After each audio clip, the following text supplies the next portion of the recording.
A 20-plus-year-old Ontario Municipal Board decision is not binding. It's not, required that lands are frozen in perpetuity. As you can all appreciate, the planning world that we work in this day and age is significantly different. We have provincial objectives, we have intensification requirements, we have affordability housing. And I think the best way I can summarize it is that what our common goal has to be is to create a good, planned, complete community. And by a complete community, I mean housing that respects heritage, that is sustainable, that provides housing for a specific segment of the market that perhaps is underserviced. And that's exactly what we brought for you today. A very unique infilling project on the Clonmel estate, which respects the heritage features of this property, which respects the character of this neighborhood, and does not result in any adverse impact. With me, as I'm indicated, is Ms. Steffler, and my company, the IBI Group. We've prepared the architectural drawings, we've done the civil design, the landscape design, and the site plan that's before you. This is the property in question. It's just over 3 acres in area. I don't think this thing has a pointer, unfortunately. I just wanted to point out Clonmel Lane, which is kind of to the north. That's where the cursor is. That was at one time part of this estate. If I was designing this entire property without Clonmel Lane, I certainly would not design it in the fashion that it has evolved. I would not have the backs of units facing Clonmel Estate. I would have the units ringing around Clonmel, making Clonmel the center of attention. And that's what we've tried to do with our application. We're not turning our back on this gorgeous mansion. We are, in fact, making it the centerpiece, the crown jewel of what will be a really unique enclave. This, of course, is Clonmel. The property enjoys a heritage designation. There are no physical changes required to the building. It will remain in its prominent location as the centerpiece, as I referred to it as the crown jewel. So you heard staff indicate that, and the councillor mentioned that we were here in December for a temporary use. And that was simply, what do you do with a mansion like this that has 9 guest suites? And a boarding house certainly isn't the appropriate use. So as a temporary use, while this zoning process unfolds, in order for Ms. Steffler to have some income and to be able to have guests within the facility, it was deemed to be a hotel, and then we proceeded with the temporary use bylaw for 3 years, and that's what council approved. It may take 3 years to complete these townhouses. It may take 2 years, but the minute the townhouses are ready, that's when that hotel use will cease. What we are asking for today is the development of 36 stacked townhouses located in 4 separate buildings, ringing the perimeter of the site. Clonmel will become an accessory use with a clubhouse as well as a B&B for 5 suites. That's our request. And then it will also become an accessory clubhouse for the B&B component. So this is the site plan that we've come up with 4 modest buildings ringing the perimeter of the property, all having Clonmel with maintaining its overlook, maintaining its grandeur on the top of the hill. These buildings have been specifically located in order to maximize tree preservation and to take advantage of the gently sloping grade that goes from north to south in a downward direction at the intersection of Prospect and Tisdale. Let me first of all explain what I mean by stacked townhouses. And on this graphic, the upper slide are standard 2-story townhouses where you own the bottom floor and the top floor. What we are basically doing with the stacked townhouse is we're laying the units flat and putting one on top of the other. So in effect, these are bungalow units in that each unit is one floor plan. Now, what's really unique about this concept is that Ms. Steffler is aiming this to the empty nester, the retirees, the widows, the widowers. These are only 1-bedroom townhouses. And to accommodate the aging population, to accommodate that complete community, every 4 units will share an underground parking area, and an elevator. So we have an elevator going from the underground parking area, stopping up to the first floor, going up to the second floor. So in effect, these are barrier accessible or barrier-free type of bungalow units, completely accessible to an aging population. This is part of that complete community vision that we're trying to create. It's not letting me go to the next slide. Thank you. This is an artist's rendering showing the original concept, and we didn't modify it. It still shows the driveway connection on Tisdale. That's been removed. But you can see how the units gently walk down that slope and respect the existing topography. And they also respect the existing tree vegetation that's on this site. So these are the 4 new buildings, and we'll discuss in a moment how they are in character with the Clonmel Castle. Could I have the next slide, please? I'm sorry, this thing's just not working.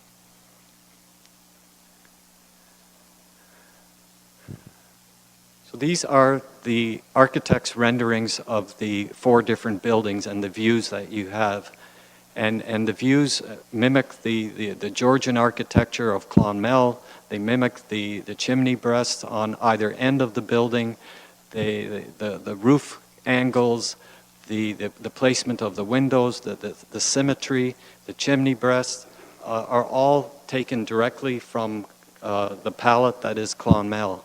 So these are the different elevations for the different buildings. And if I could have the next slide, please. I'm sorry, Shannon. Again, just showing the different units. What's different about this building is that this particular building is the one that backs onto the existing homes on Clonmel Lane. And you'll see that that building does not have any balconies on the second floor. So we're respecting the privacy of the neighbors by not having upper balconies on those particular units. This particular slide represents the... That's fine. Sure.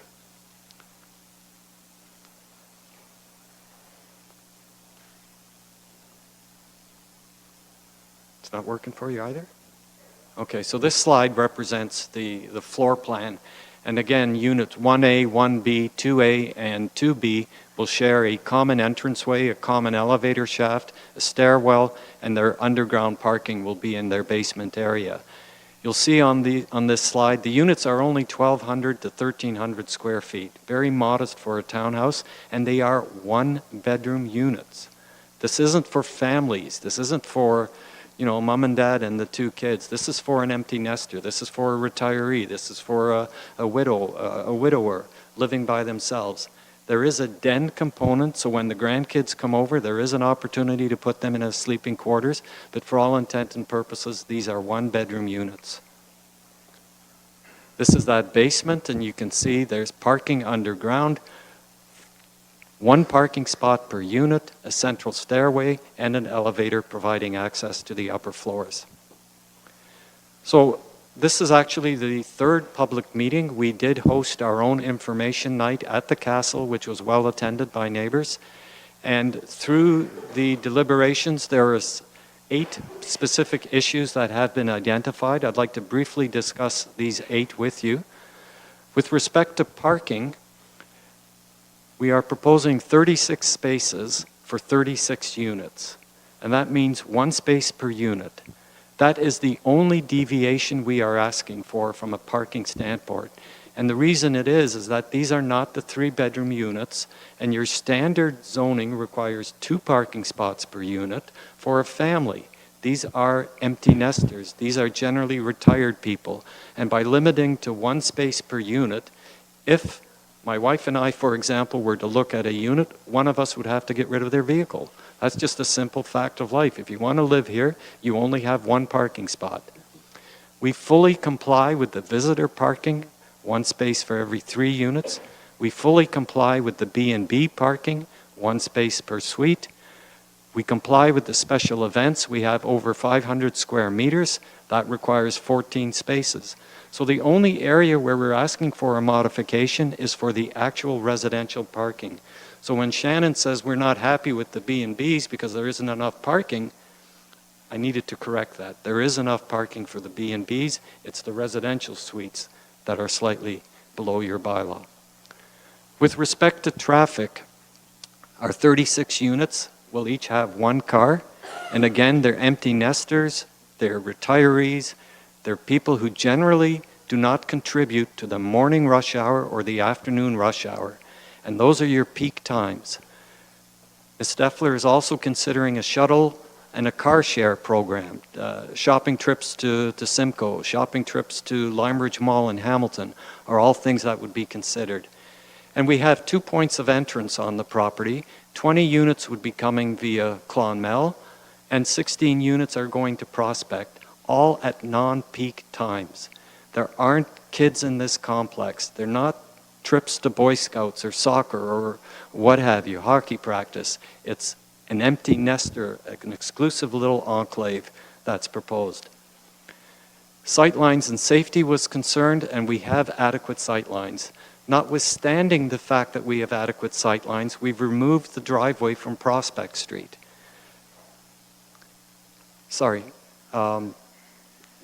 Removed the driveway from Tisdale. The one on Prospect remains. There are adequate sightlines along Clonmel Lane, and there are no safety concerns created by this development. Density was raised as a concern, and density can be measured at units per hectare or persons per hectare. And when we look at the Clonmel property and we figure out the 36 townhouses plus the Clonmel residents, its density is 27 units per hectare. If we look at the adjacent development, which was at one time part of Clonmel, and we add up the number of units and divide it into the area, it's at 26. There's absolutely no appreciable difference between the two properties as far as density is concerned. The difference comes when we look at density based on persons per unit. Again, 36 one-bedroom units. Even if we said 2 persons per unit, that's 72 persons. We take the Clonmel, the residents, and the B&Bs, we add it all up, 84 persons. On the adjacent property, we have 24 units, all with 3 bedrooms, 4 persons per family is the typical average, times 24, there's 96 persons. So clearly, the development beside us is at a higher person density than Clonmel. With respect to compatibility, we have 36 townhouses proposed and 1 large dwelling, and adjacent we have 22 townhouses and 2 single-family dwellings. The land uses are virtually the same, townhouses and singles. There's no land use conflict, like when you have commercial and residential or industrial and residential. These are compatible uses, and we have a fully compatible interface amongst our 2 properties. Landscaping and fencing will be added, and that'll be something we will deal with on the site plan. Now, with respect to the heritage and the historical character, we've specifically designed these units, and what you can see here is the photograph of Clonmel and the architect's rendering of one of the townhouse blocks. Again, I point out to the chimneys, I point out to the Georgian placement of the windows, the camber top, you can't quite see it because of the light in this room, but there's the archway above the doorway has been captured with the archway above the doorway of the main entrance.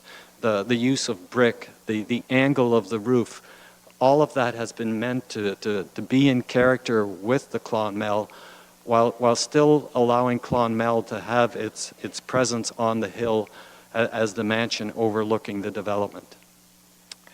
There's concerns over the stone wall, and I'll make the statement tonight, and I'll make it every night.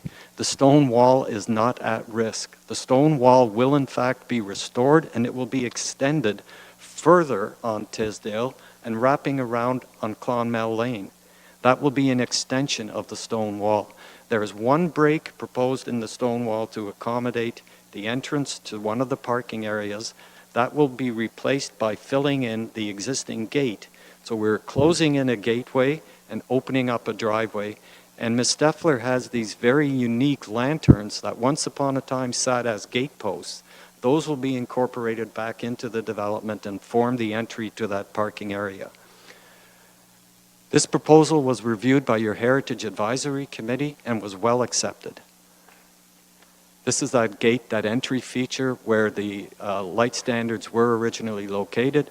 You see some photographs of the wall that will be restored. It will be extended further along the perimeter of the property. There was servicing concerns, and I'm going to talk about them in a moment. There is a private pumping station in order to we're kind of going against gravity, and we have to be able to pump back up to Clonmel in order to service these lands. And we feel that the existing services have adequate capacity, and I'll deal with that in a moment when I touch on the holding zone. Tree management was another issue, and these units were again carefully placed to maintain the existing tree cover as much as possible. The parking has been designed to minimize the amount of asphalt, to create an appropriate balance between green space and asphalt and tree preservation. So every effort is being made to retain the existing stately appearance of this property. Now, as Ms. Van Dalen indicated, there are certain recommendations in the staff report that were not accepted. And the first one was retaining the 5 accommodation suites in Clonmel. Second one dealt with an exterior setback. There was parking related to the accommodation suites. There's a requirement for a holding zone I want to touch on. And then lastly, it was recommended that we have to do a traffic study and an environmental study as part of a site plan application. So with respect to the accommodation suites, Clonmel has 9 rooms or suites today. This is not a single-family dwelling. What do you do with a large mansion like that? It can't be just a home for Miss Steffler. That's a total underutilization of this wonderful property. It has to have some type of additional accommodation. And the solution is, whether you call it a hotel or a B&B, it doesn't matter to us, but she would at least like to be able to keep 5 rooms or 5 suites, whether that's called a hotel or a B&B. It allows her to still maintain a sustainable income and sustainable endeavor on this property. Otherwise, it's a big house for one family. It's just not viable. So again, whether you call it a hotel or a B&B, there has to be some accommodation allowed within that dwelling. With respect to the exterior side yard, we will adjust the concept and we will comply. Now this is an important slide because it talks about the parking. And as Ms. Van Dalen indicated, staff don't think there's enough parking to accommodate the B&B suites. Well, as you see on this chart, it's only the residential parking that's deficient. We comply with the B&B, we comply with the special events, we comply with the visitor parking. All we're asking for is a modification because these are 1-bedroom townhouses. That's not a stretch. So to say there isn't enough parking for the B&Bs, quite frankly, there is enough parking for the B&Bs. It's been factored into the equation. Now with respect to the holding zone, it's recommended that a holding zone be put in place pending certain servicing infrastructure. I've got a copy of DCS 1920-27 Public Works that went to Committee of Council on February the 5th of this year.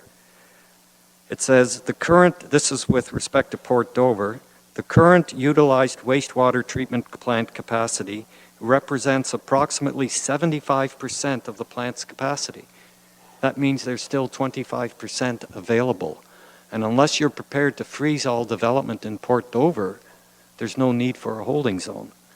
The report also indicates a plant expansion will be required.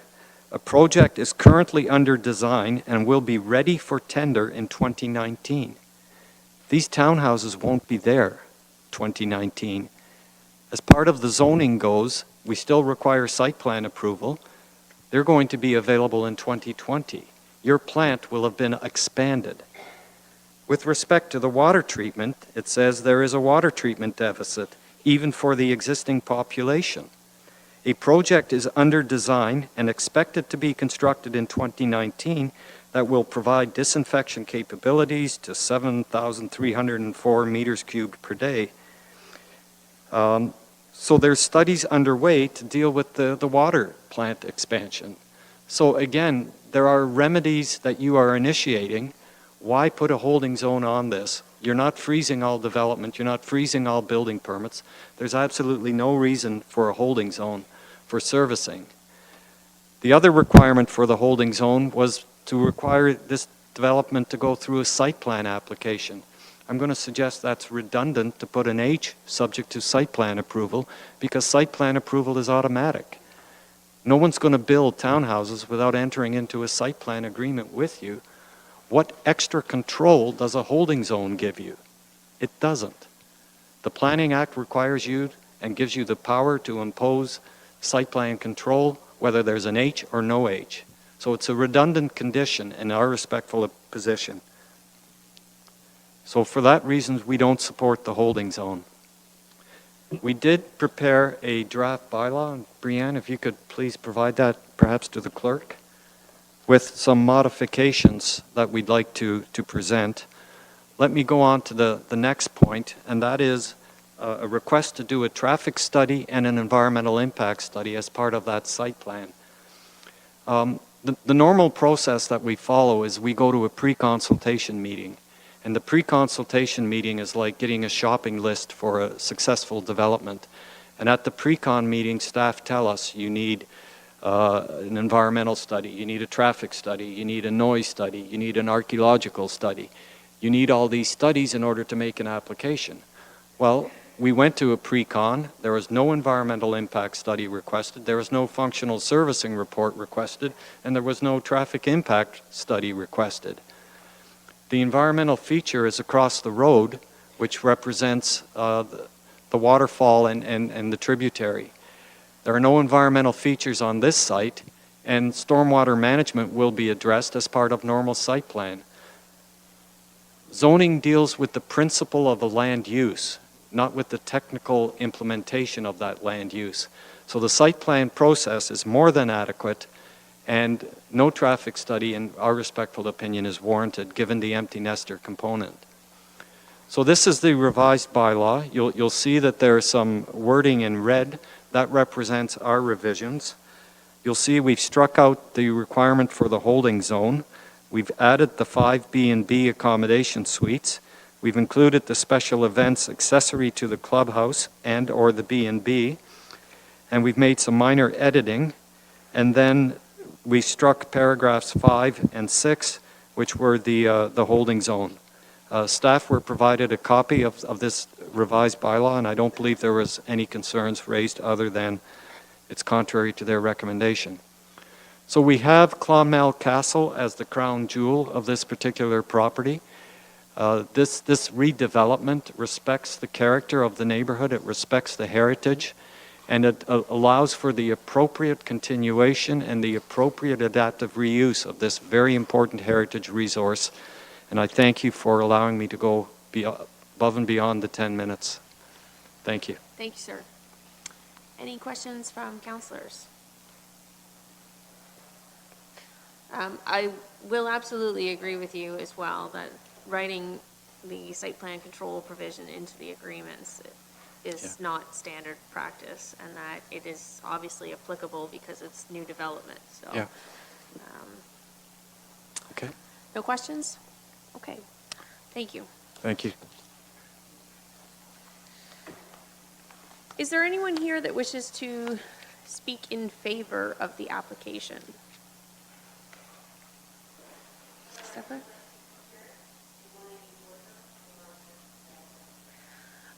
So I don't know if you were here at the beginning. I mean, we're on a bit of a tight timeline tonight, so if we can just ensure that there's no repetition of information and so on, but however you wish to bring people up. Okay, perfect.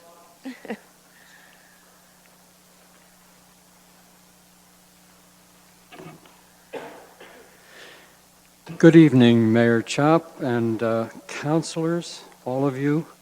I think I know many of you, and all the attendees here and members of Norfolk County community. My name is Ronald Baker. I live at 4 Catherine Street in Port Rowan. I'm here as a long-term local resident taxpayer, My family has had property here for many decades. I've been active for many years in heritage. Worked on that with my late wife. She was a member of the Heritage Committee. I know a lot about heritage. I'm very interested. What I'm saying tonight, I'm expressing entirely as my own personal opinion, although I represent many different organizations, as many of you know. I'm speaking as Ron Baker to all of you. This is a proposal that Mrs. Lenny Steffler has, a Clonmel Royal Resident Proposal Program. It's a proposal for the future. We know the past, and I believe in maintaining that. And heritage is vitally important to our county. It brings tourists here. It's good. I love Clonmel and all it represents. Its history and its legacy must be preserved. Lenny Steffler purchased a tired old building in 2016 and brought it back to life as a fresh, exciting new community space in Norfolk County. Investing all her life's savings, she's a widow, and all her energy in a project dear to her heart. She overcame many obstacles along the way, which all of you are well familiar with.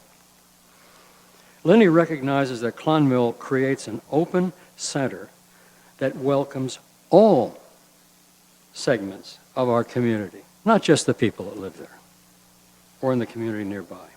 Her open door policy for local charity projects is well known and well established and very much appreciated by everyone. Lenny's dream is to create a beautiful retirement community on Clonmel Castle property at the crossroads of Tisdale and Prospect Streets. When her carefully integrated project is complete, it will attract the finest kind of retired people.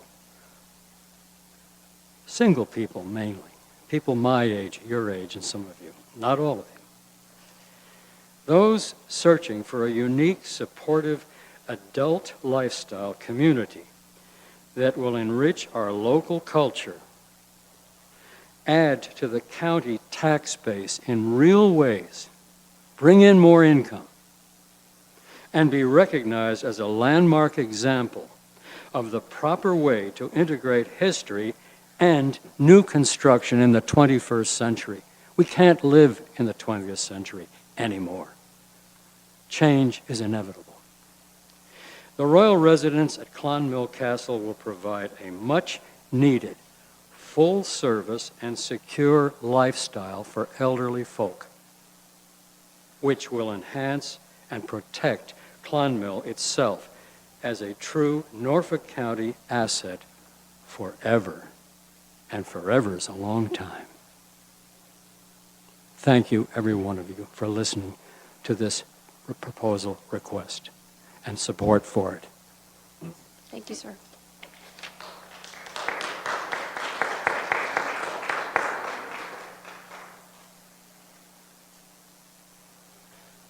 Next up, anybody else that wishes to speak in favor?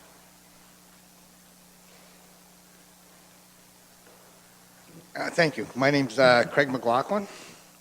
I met Lenny about 2 years ago, and I just fell in love with Clonmel.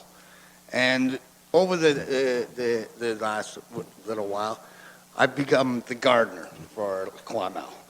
And for all those people who talk about that big, beautiful lawn, I'd like them to know exactly how much work goes into that.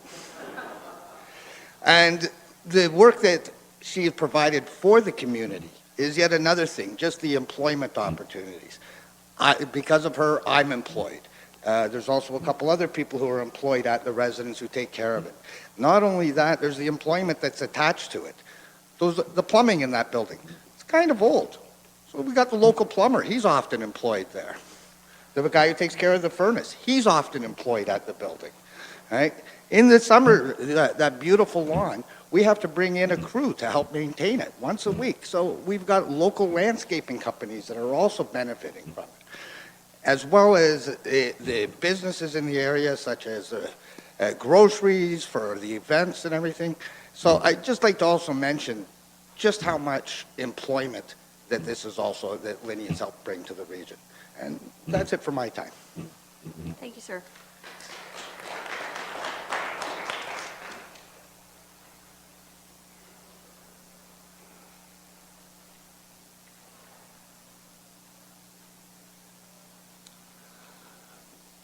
Mayor and Council, my name is Will Smallcombe, and I'm here to speak about the historical significance of Clonmel. A lot of objections have been placed upon Clonmel and this development because it somehow is going to disturb the history of Clonmel and the War of 1812. The first and foremost, Clonmel wasn't even built during the War of 1812. The town of Dover was located on the west side of Lynn River. There was absolutely nothing but field on the east side where Clonmel was located. Clonmel was built in 1929. That makes it less than 90 years old.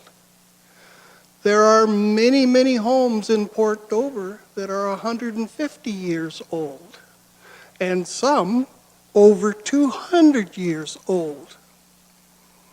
Anyone who is attempting to use the historical aspect of the Battle of Port Dover with the Americans as some defense to stop the development of this proposal is sadly mistaken. It just was a field, and it was a field until 1929 when Clonmel was built.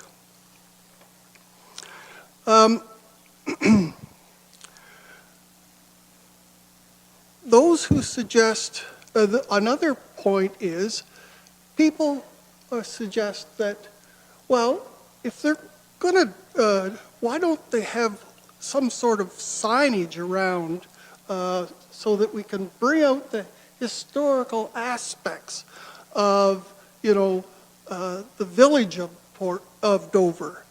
Well, there's all kinds of signage.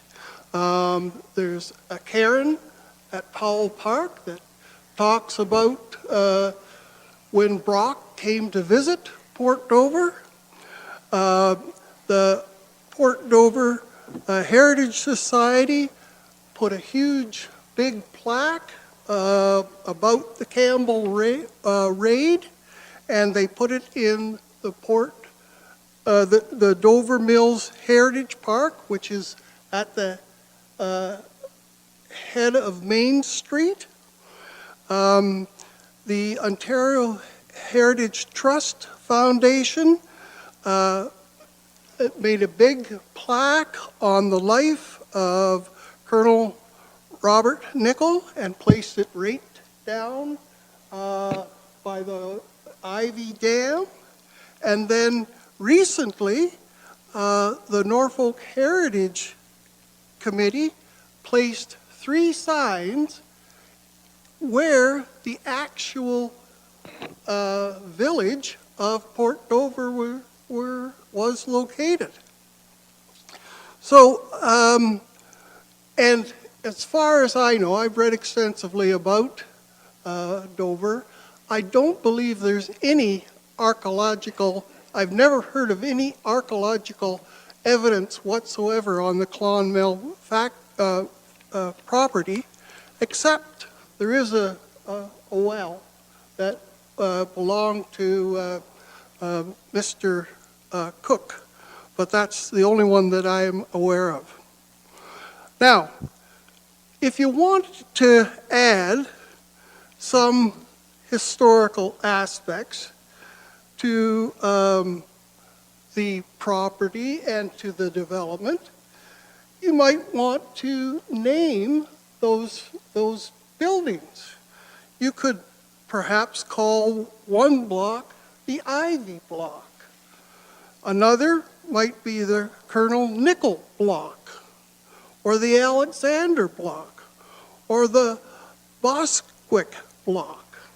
Those are all historical names, and they would be a way of adding some history to the project.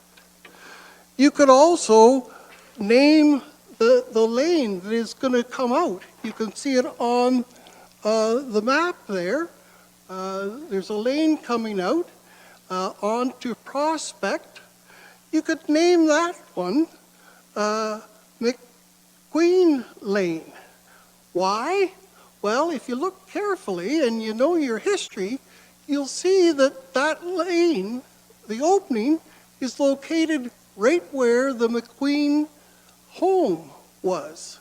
And it was later transferred across the road there. And so if you just add the name McQueen Lane, that will add some history. Clonmel has always been a community center. In the 30s and 40s, it was a place for community parties and picnics.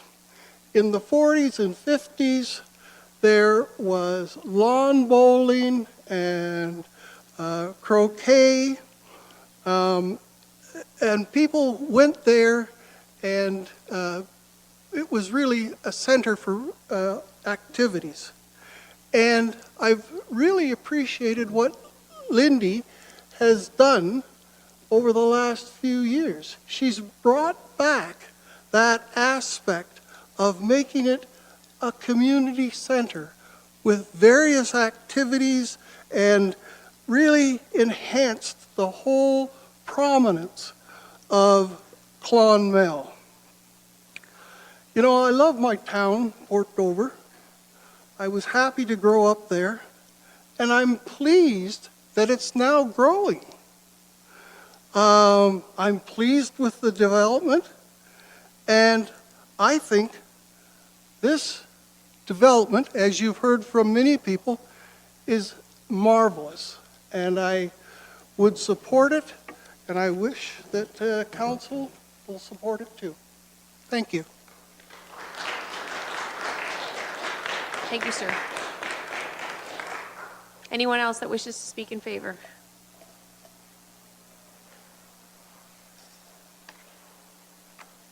Mr. Colebrook, welcome. Good day, folks. Yes. Okay.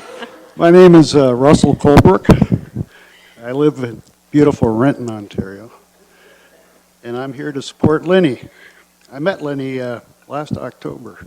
As a lot of people in this room know, it was a very busy month.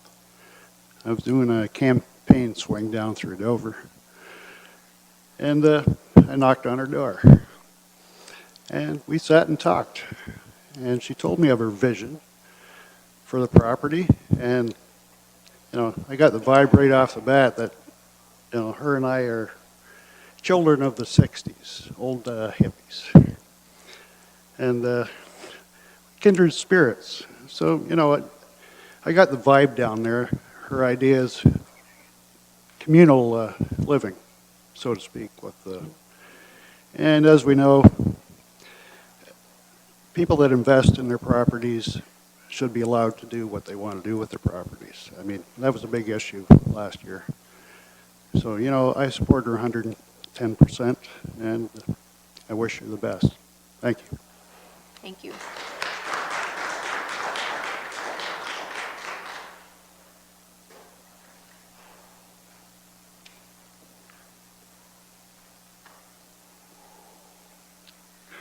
Good evening. My name is Tanya Van Roy. I'm a resident of Simcoe. So I just wanted to touch on a couple of things. Lenny's became a very close friend of mine. I met her when she moved in.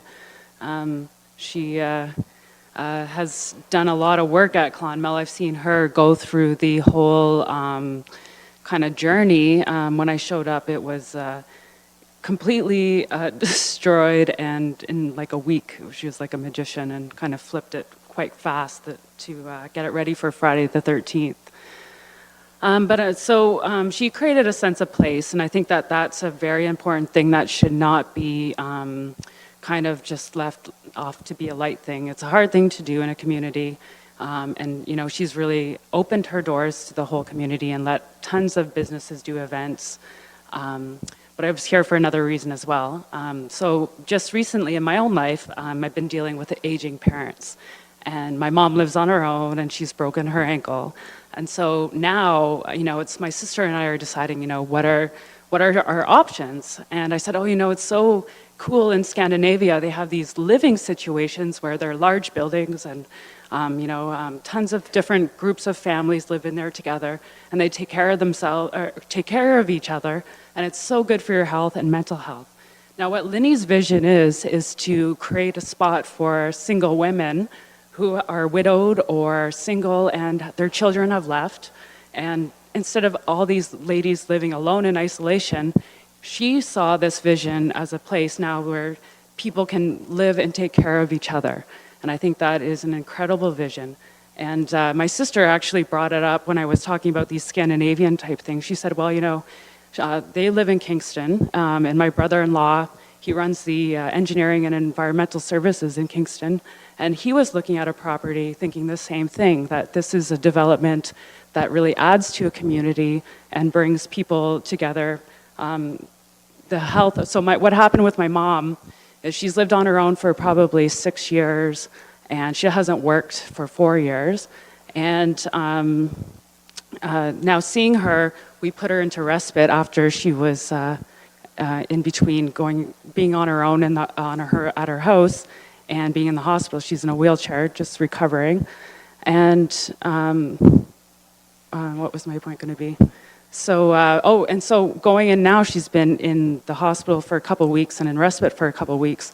And her energy is so different from being in this communal space and being with a group, that it's so noticeably different that I was just stunned at like how she's just came to life. So I just think that that's a real benefit in the community. The way she's doing it is beautiful, and I'm 200%, 1,000% behind her.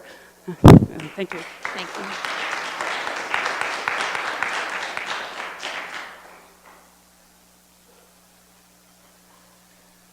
It's been a while. Hi, I'm Ev Deming, Madam Mayor, Council.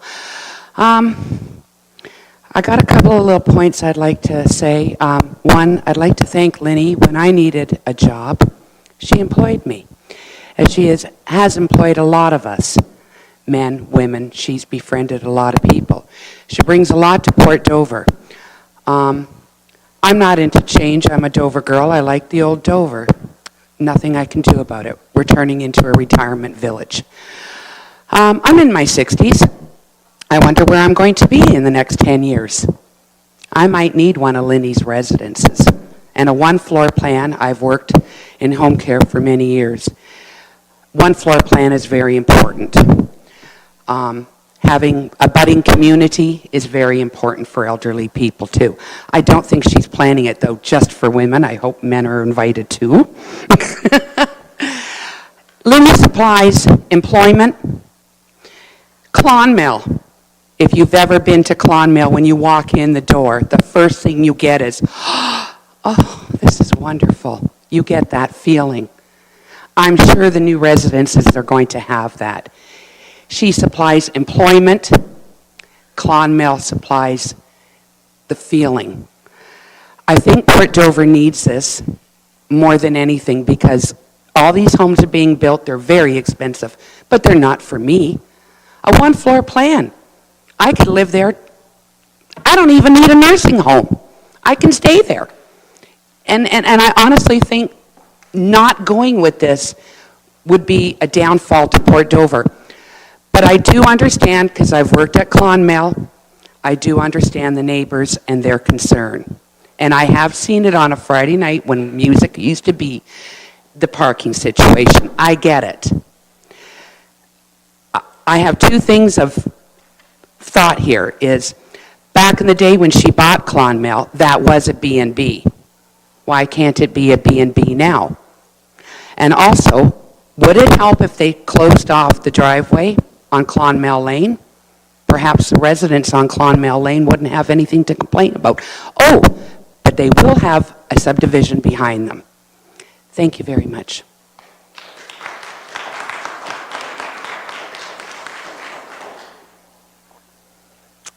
Anyone else that wishes to speak in favor of the application?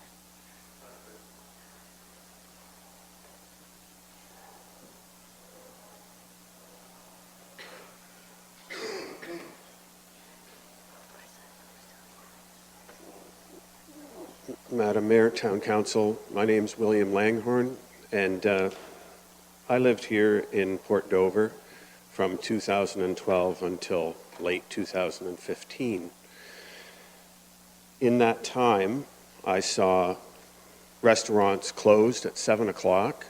You could shoot a cannon down Main Street on a Thursday night after 7 o'clock, at 7 o'clock, and nobody would have noticed. In that short time to today, restaurants are busy, way past 7 o'clock.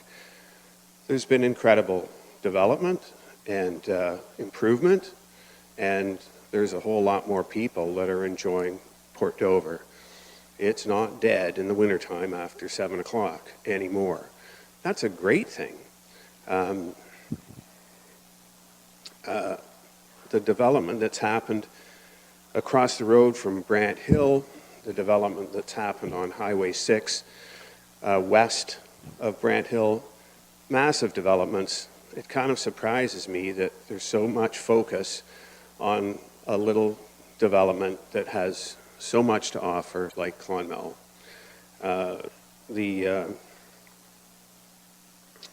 efforts, well, one of the things I noticed when I moved here from Hamilton, but I've lived all over Toronto, everywhere, because of my job. So I've had quite an exposure to the way people react to change, and one of the things that really hit me was how resistant people were to change in Port Dover.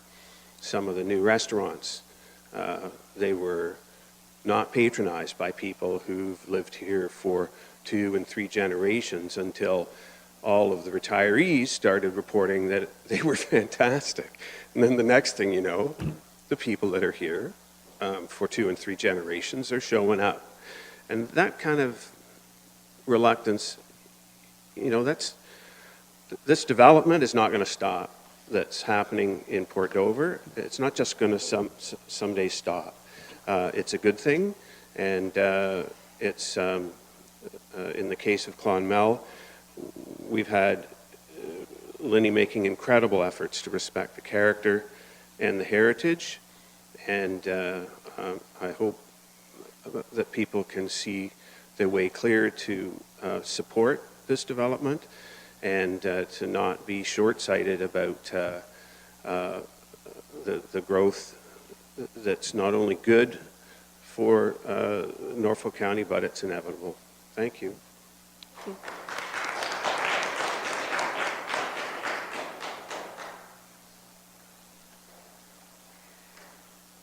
Madam Mayor and Council, I'm going to read this just so I'm not stumbling, and it takes a little bit, it goes quicker. So Madam Mayor, Norfolk County staff, councilors, my name is Laura Porter. I'm the widow of the late DeLoss Porter, owner of Porter Lumber in Port Dover. Linda Steffler and I, along with my son, met Linda in the parking lot of Clonmel Castle the day she was to take possession of Clonmel. We were being hired as the painters to steward a large crew of workers to carry out the task of taking a building run down by neglect and bring it to its present-day glory.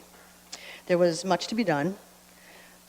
Wallpaper removed, which in many areas had mold under it, and then washed and painted and primed and painted. It was a big job. It was a big place. In respect to the size of the place, we had a short window to get Clonmel ready to receive our first guests. When I met Linda, she had a deep-rooted desire to reinvent her life and a vision to hopefully accomplish that. Clonmel became the perfect partner as she poured her love into the castle, repairing and decorating to restore its beauty it gave back to her. Linda has a very special and unique gift to embrace people and make them feel like friends for life. She welcomed the whole community of Norfolk County, opening up her home on Wednesday evenings for potluck dinners so she could get acquainted with her new home of Port Dover. She then opened it up on Friday evenings, supplying food, entertainment, setting up tables with tablecloths. People were to bring lawn chairs, just relax and mingle. Many from the community came, even those now with opposing views. I believe in Linda's vision. I also believe that she has become a very important visionary and caring person for Norfolk County, and why I felt I needed to say something here tonight. Thank you. Thank you.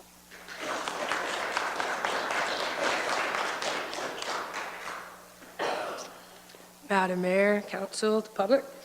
I'm Felicia McMahon. I'm a Port Dover native. I met Lindy a few years ago. She's kinder than anyone like I know if you really get to know her. She opens up the Clonmel Castle for community events, weddings, anything really. It's wonderful. My band recorded a live album there recently. Thank you very much for that. And which our event is not at the Clonmel this Saturday. It's at the Brig for anybody wondering. She was visited this morning by bylaw to state about having a recording studio such and such in her establishment, which is wrong. This just shows how tenacious she is. She overcomes every obstacle we throw at her. She's going to. Change is I can't say it, inevitable. I can sing, I just can't talk. Sorry. And to those that do oppose this, I mean, like I said, the infrastructure, if we can build Dover Coast, so houses on top of houses when you're this far apart, what is wrong with giving a lending hand to more jobs, more homes for people? As far as the noise level of events and such, I say to those that are opposed, come in and join the party. If it's too loud, apologize. We'll keep it down. It's once a week probably, maybe twice. If you're not having it, come over, be educated, and involve yourself in what she's trying to do and what it's offering the community. Good? Good.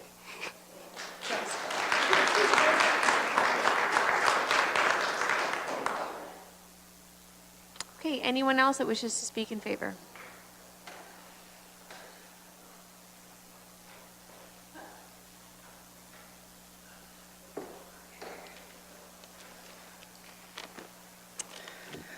Good evening, Mayor, Councillor. I was asked to say a few words on behalf of Linny Steffler, and I'm only too happy to accept. Mine is of a personal nature, and so I wrote it down because I'm not a very eloquent speaker. So,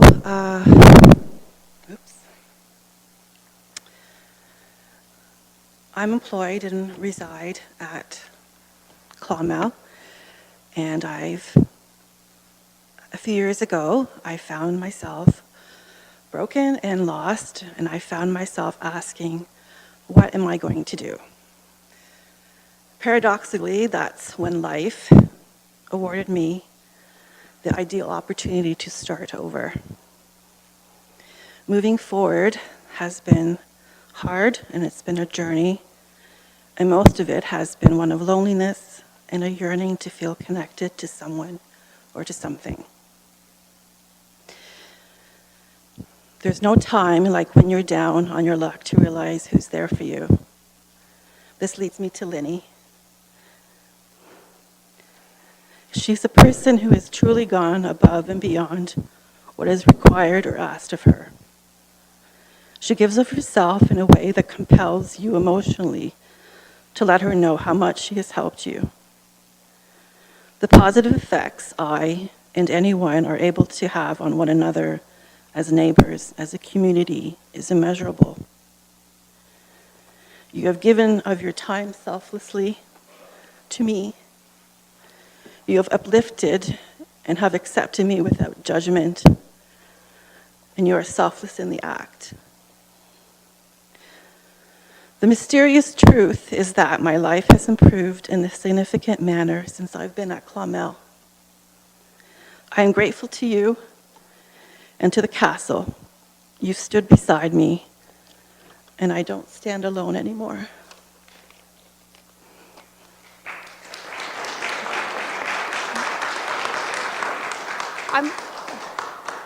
I'm sorry, could we just get your name for the record for the clerk? Thank you. Anyone else that wishes to speak in favor of the application?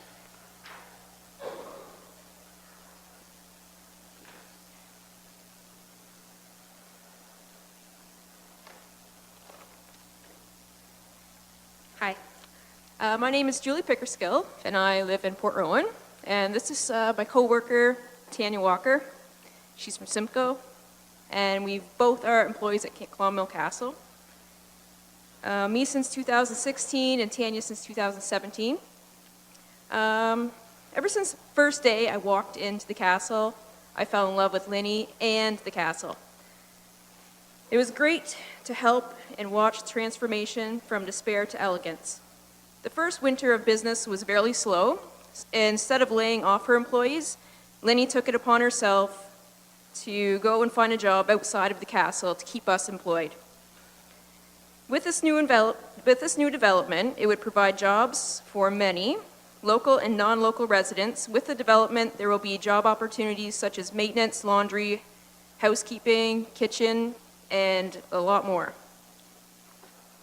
And I'd also like to add that in our 3 years of employment, we have attended, worked all the events, and have never witnessed any loud noise, rowdy parties, or heard of any complaints. I'm not sure how people above the age of 50 can cause such a ruckus. I feel with this development, it'll bring a lot of tourism to Norfolk County and to the local merchants. And that's about everything. Thank you.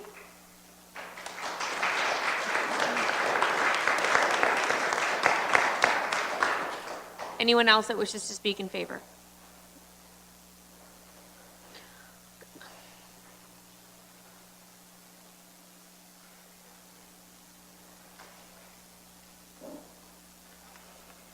Good evening.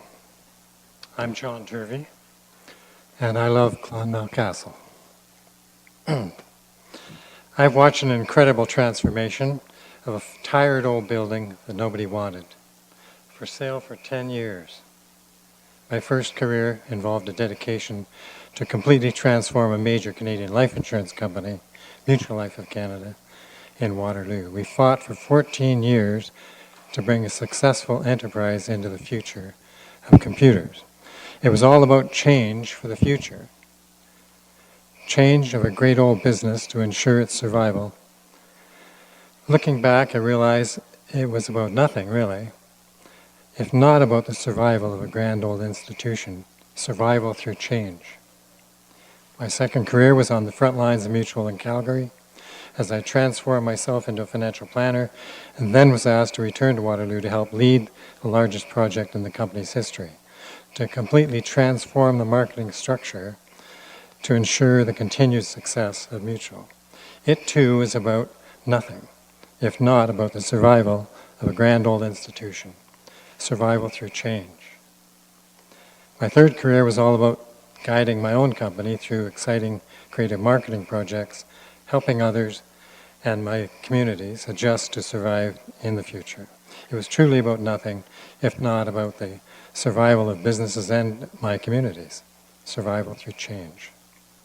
And now I'm living in the land of my youth and the land of my ancestors, the Rutherfords of Hagersville, the Holbrooks of Springvale, the Silverthorns of Teeterville. I've fallen in love with an incredible wall, with a grand castle and a plan for change that assures survival, a development plan for the future. How could that be bad? I understand why humans resist change. It's not easy to jump out of a comfort zone. But without change, we stagnate, and stagnation brings death. I believe we should choose life.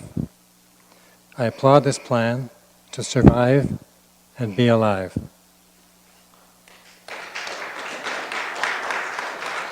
Thank you. Anyone else to speak in favor?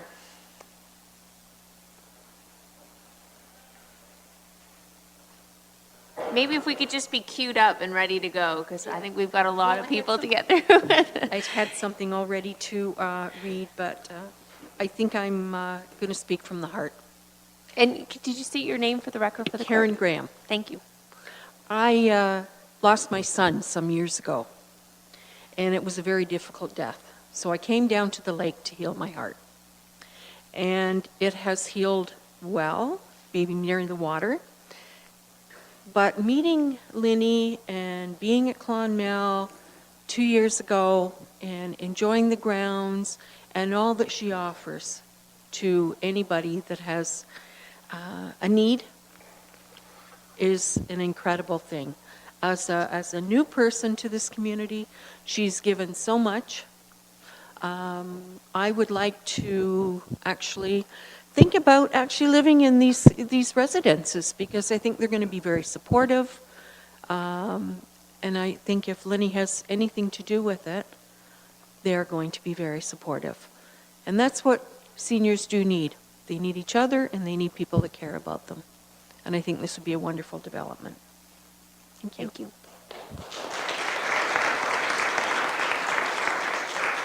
Anyone else in favor?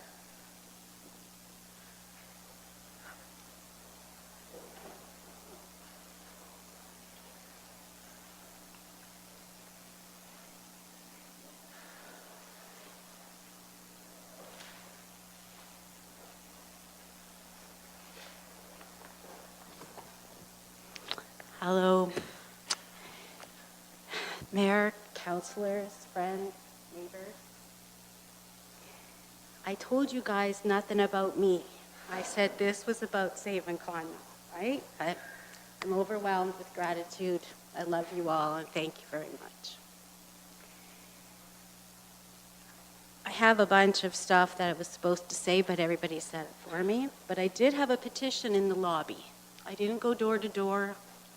I did want to go around the Norfolk last Saturday, but I refused and left it at home. So I do have a petition of about 100 people that dropped by the house and signed it for me. I have a little map of showing that Dover is indeed across the bridge and not where Clonmel is today. However, there was 2 houses on Clonmel when Mr. Barrett, can you hear me okay? Sorry. When Mr. Barrett built Clonmel, one was moved around to Prospect and one was moved up to the old Frisky Beaver site. But for most part, it was a field, and I remember meeting Harry Barrett with thanks to John Turvey at his house before he passed, and he told me that was a field where they kept sheep. And it was never cut. And he was happy that his dad had all the land from there right to the Cockshut, where there's lots of houses going in. And there's nothing in the world that I would ever do to hurt that wall or to damage Clonmel, and that was the idea for making it a useful building for seniors that want to live and share the space if they get lonely to come over. So I have my petition and a little bit of information there. I did have want to say something about the artist rendering. I didn't have a lot of money to pay IBI, and I told John and his wonderful people who I love, thank you so much, to please not to spend one more penny than we had to be able to create these things until I had approval. Thank you. So the renderings are from the beginning. They're not as accurate as we wanted them to be. For example, I wanted to take off that black glass or the back glass part of the buildings because it does look, I think someone said a spaceship one time, but it does look a little bit nasty, and that's coming off. The other thing was we want to change it a little bit more to add more brick to make it look, more warmer, more like Clonmel, more shutters. And we're going to do that. We've got time to do that. We haven't done or finished all the drawings yet. These are just artist renderings. And the other thing I did after we took the wall down, I just want to pass, or when I bought it, as you know, a previous owner had cut into the roof, into the slate, and it had compromised the roof, and the second floor was leaking and falling in, and John again took it upon himself to save the slate from the roof, and he made these handouts for the guests that came to give them a piece of Norfolk County. It was a beautiful thing to do, and John does love the wall. So I'll just pass that around to show you something we do at the castle as well for tourism. The other good thing that happened to me this week was I had a meeting with Toby Barrett. And they all know that the house is open to them, the Barrett family, at any time. And I feel a privilege to live there, and I truly believe that you never own anything. That really what you do is you get to live there for a time and share it. And really that is the truth, what I feel about that house. It's my time to live there and to share it with people. And he said to me that he could not support the project because he said it was a conflict of interest, that he is an Ontario provincial legislature, and he is, of course, a conflict of interest because it's his great-grandfather's house, but he said that he was in totally favor of keeping Clonmel in its entirety, the way it is, and not change it. And he supports me in that. And yesterday I got a wonderful email from his office.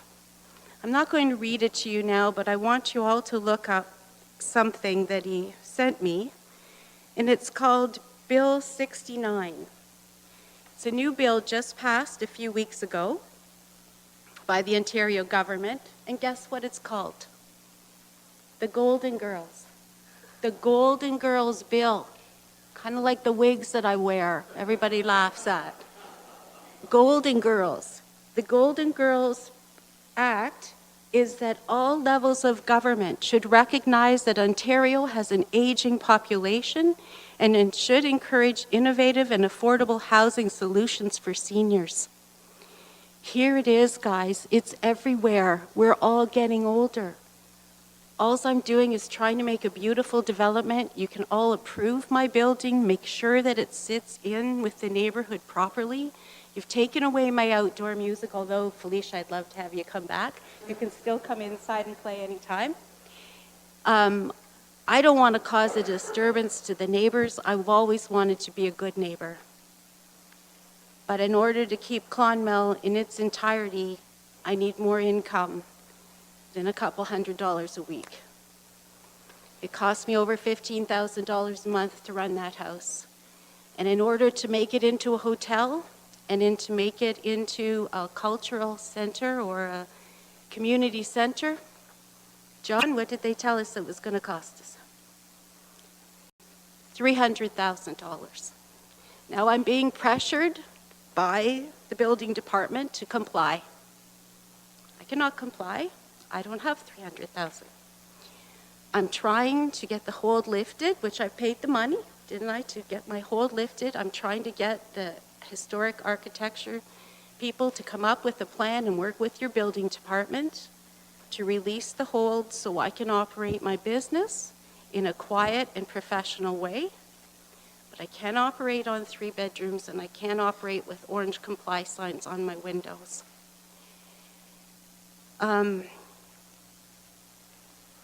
I think it's all going to work out. I'm asking you to please understand that I'm building a seniors development here. I'm not a rowdy partier, but you know I love to have fun. That's not a secret. I did find the original plans in the house for the development behind me. The precedent was set with that wall being removed and the front gates and a driveway, and I've got it here, as well as 150 coniferous trees to be removed, shrubs, apple orchard. What else did they take out? And the walls. The precedent here was set. I do not want to take one tree down off of that property. I gave you the instructions. I said, don't take one tree. You leave those pines alone. You leave everything exactly the way it is and build something beautiful in the space that we can use and share. I'm asking you to please let me build this development. You will have final say on the site plan, right? You're going to be able to look at the building, the structure, decide if it suits the area. And I'll leave you with that, Amy. Thank you again for your time and consideration.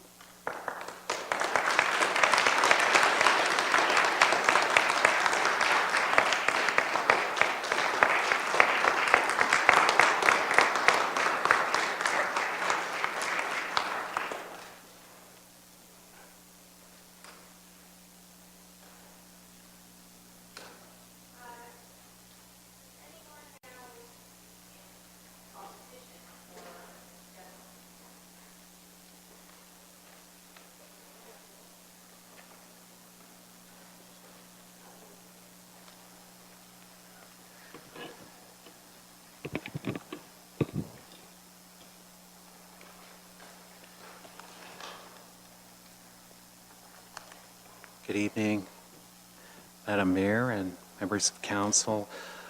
I have been here before regarding the initial application on the 28th of December regarding the hotel and some of the concerns that I had regarding the use of the building and compliance with the Ontario Building Code as far as what it was at that point being used for as a hotel.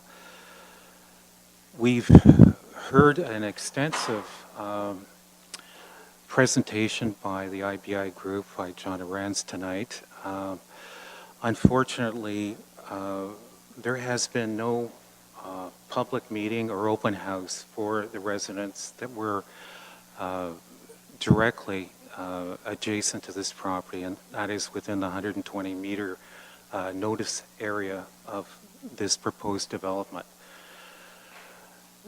There was a open house that was going to be on March 6th of this month, which was notified to the local people affected only days before by email and written notice. A lot of the people that live there do not necessarily have it as a single residence that they live in all year round. So many of them had to come from distances from as far as Toronto and other areas in the Southern Ontario region. This presentation was quite extensive. It looked at addressing a lot of the concerns I think the council has as far as a lot of the holding provisions that planning has put on this proposal as far as issues that have yet to be resolved or addressed. I have had discussions with members of the Ministry of Housing as early as today, in particular David Stubbs, who is the planner for this region, and he was at the very least surprised that there had not been an open house, as is usually the case when there is a zoning bylaw amendment being considered for council. Many of the people that are here in opposition today have not had a chance to have input or had any kind of detailed look at all of the things that the IBI group went into great detail today. So as far as being able to organize and present their opposition for a lot of these issues, I think that a reasonable amount of time should have been offered to them. So a lot of the questions that I had or was going to ask of council today, I thank Mayor Chop for addressing the planning department here tonight. I think in a lot of cases, putting it in a colloquial terms, putting the cart before the horse and having holding provisions prior to working out some of the major details that are involved with this project, and that including servicing and water and engineering studies that have not been provided. Now, the IBI group on the last meeting indicated that a lot of this should take place after council has had chance to listen to his proposal and consider it. I think what this is going to do and what this does, including the group that was here before, is there will be a lot of LPAT appeals based on the fact that there hasn't been proper consultation or input beforehand, as the mayor has discussed with the planning department tonight. I personally have not seen this kind of procedure being very successful. My background is I am a graduate of the University of Waterloo, where I took urban and regional planning, and since then I've continued my education and have been a member of the American Institute of Architects for over 14 years. In my experience, when you take this approach, it is a very adversarial approach to including the community and its concerns and participation in the planning process. I have a number of people that are here tonight. I am representing only Diane Smith, who lives directly across from Conwell Lane. I think that the tours that some of your council members have been on that she has requested, I hope you understand some of her concerns with this proposal. The scale, the size of this development in relation to her house, which has been there during the War of 1812, and that her family has owned for many years, is completely out of scale as far as her ability to even see the sky once the setbacks, which have been recommended by the IBA group, being reduced. There are a number of issues that they've asked, changes as far as the official plan and the requirements for parking, for setbacks, for density. The holding provisions outline a lot of these issues. I don't want to take a lot of council's time tonight because there are a lot of residents here that wish to speak. And I think that these are genuine concerns that go beyond technical issues that a lot of the holding provisions have addressed and the planning department has asked for information on. I will mention also that I have talked to members of the engineering department, and in particular, I've talked to the project managers, the director of engineering, and Mr. Houghton about the servicing issue. Council has recently looked at their budget and a lot of issues with the existing capacity of the central facilities for handling sewage and water. And I know that you have a lot of issues that you will have to look at in the coming months before you completely go through all the details and how that's going to affect your servicing in the area. I just ask that at this point the council consider the fact that there's been very little notice of a lot of this detail that was presented tonight, and no real citizen or community participation in it before it was presented to you before council. And I'll leave it at that, and I would leave the mic to other people that want to speak tonight. It's been a long night. Thank you, sir. Councilor Martin. Thank you, Mayor Chop. I think now is just an appropriate time to very publicly say that I apologize on behalf of Norfolk County for no public meeting. There was a meeting set up through planning, Ms. Van Dalen, relating to this project. I did not realize that it was the specific meeting wrapped into our earlier motion with the hotel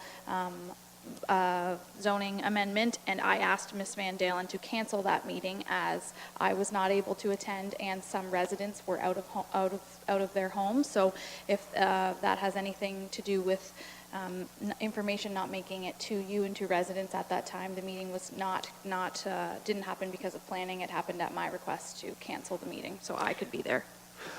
I Thank you for that explanation. And,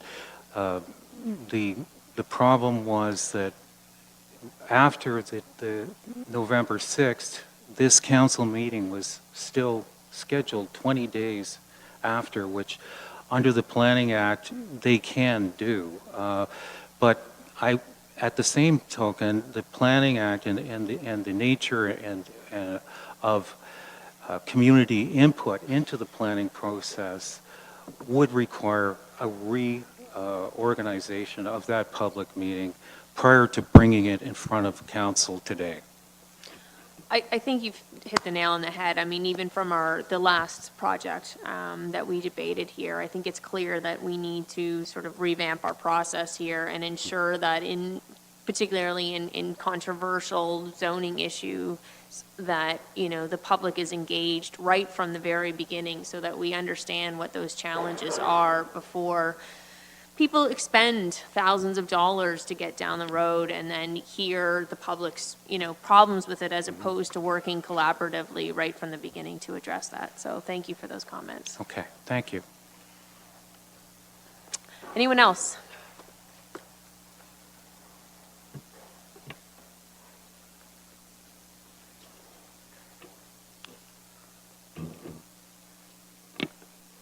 Good evening, Mayor Chott, councillors, staff and members of the public. My name is David Cuming. I'm a planning consultant providing professional advice in planning matters as well as related special expertise in cultural heritage resource issues, urban design matters and appropriate intensification and infilling. I have not appeared before you at any time before, so I'll just give you a very brief introduction as to who I am. I am a professional planner with full membership in the Canadian Institute of Planners. I'm a registered professional planner in the province of Ontario. I have appeared as an expert witness and qualified to give expert testimony and opinion evidence in cultural heritage planning and land use matters before the Local Planning Appeals Tribunal, the Ontario Municipal Board and the Conservation Review Board. With respect to the matter before you, I have been retained by Sheila and Bill Whiteley and 6 other property owners that are listed in my letter report that I understand that you all have on page 2. This has been addressed in my report relating to the cultural heritage conservation and planning related matters regarding the subject property and the rezoning application. If you've read my letter report, you'll find that there are visual materials. So I have personally viewed the subject property and area, as well as reviewed the subject rezoning application file under the supervision of Ms. Van Dalen. I've also reviewed the planning consultants and staff reports, as well as obviously the provincial policy statement and the Norfolk County official plan. I am going to respectfully disagree with the planning advice, opinions and recommendations of IBI and county planning staff that are being provided to you, especially with their opinion and advice that the application is consistent with policy, consistent both with the PPS 2014 as well as Norfolk County official plan policies. I do respectfully disagree with their interpretation of planning policy as it relates to cultural heritage resource planning matters. In my opinion, the subject application before you is not consistent with either the PPS or the county's official plan. Approval of the application before you cannot be considered sound planning in the interest of the county or province. It's my opinion to you as council and as a decision maker that the subject application should be denied. My letter report before you deals with these matters in far greater detail, but I will attempt to highlight the key and critical conclusions that I have drawn.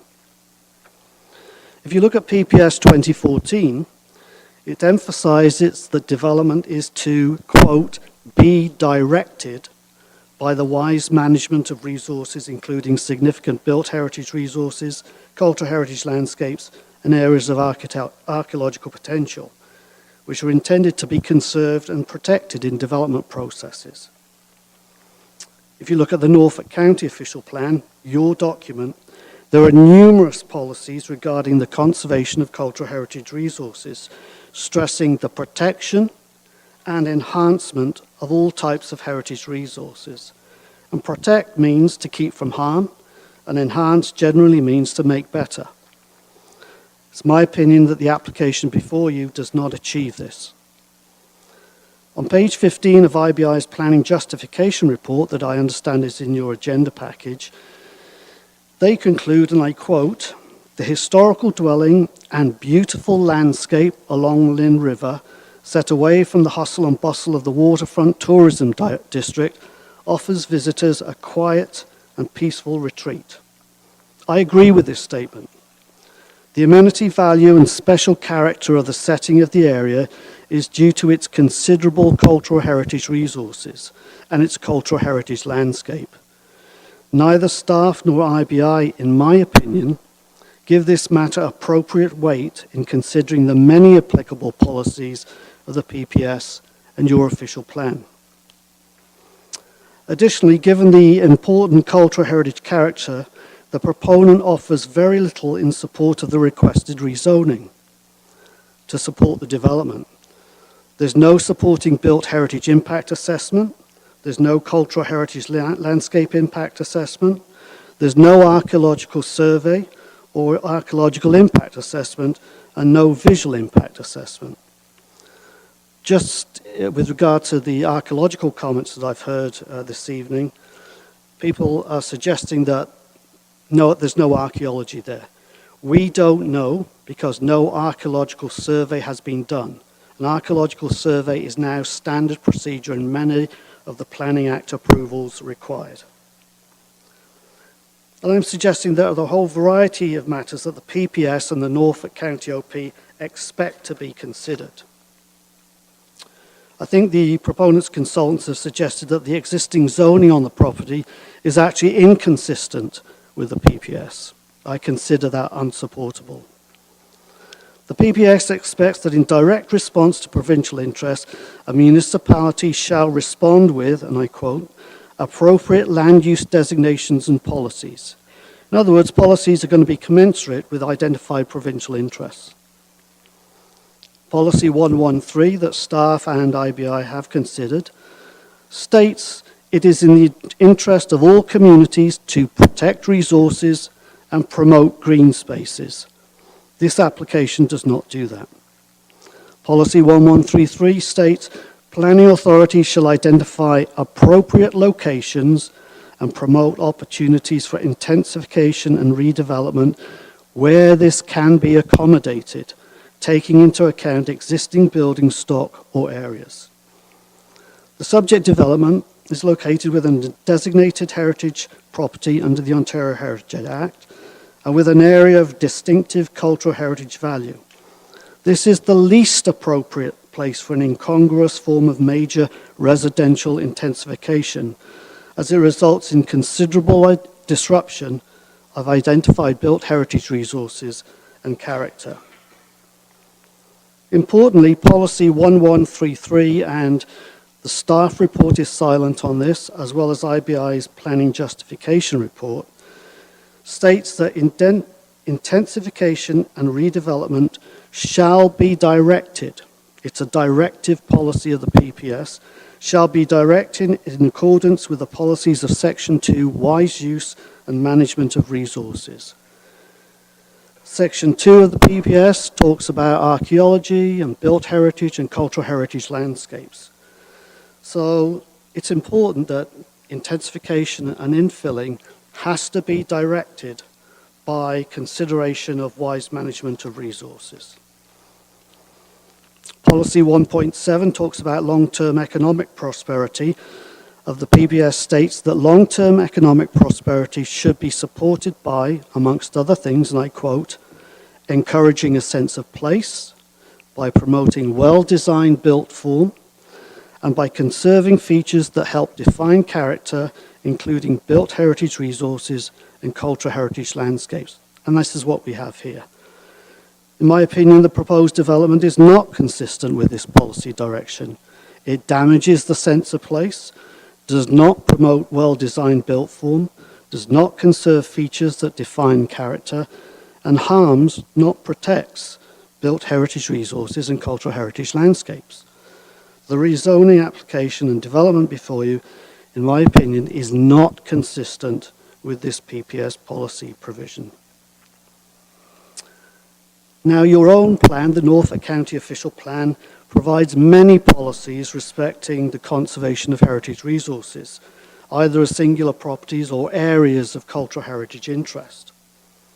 Section 1.30 forms the basis of the plan, protects Norfolk's cultural heritage through policies designed to maintain and enhance. In other words, maintain, keep the same, or enhance, make better. This proposal does not do this. Section 2232 of the official plan contains 5 very clear objectives related to heritage. Preserve and enhance the history and cultural heritage of the county. Identify and protect key cultural heritage elements. Protect and improve the significant cultural heritage resources and cultural heritage landscapes. Identify and conserve artifacts of historic, architectural and archaeological interest. The last one is protect and conserve those natural and cultural landscape features that contribute to the county's unique character.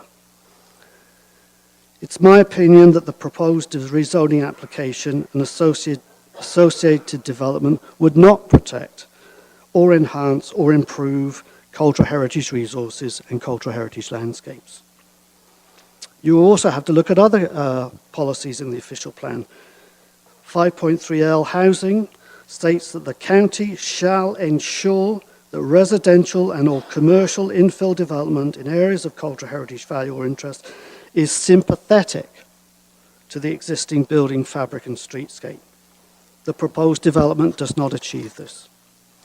Similarly, in considering community design, the community design policy states that the county, in reviewing development applications, shall ensure that design is sympathetic to the heritage character of an area, including the area's cultural heritage resources. The proposed development before you this evening does not achieve this. Then there's a whole section devoted to cultural heritage in section 5.7.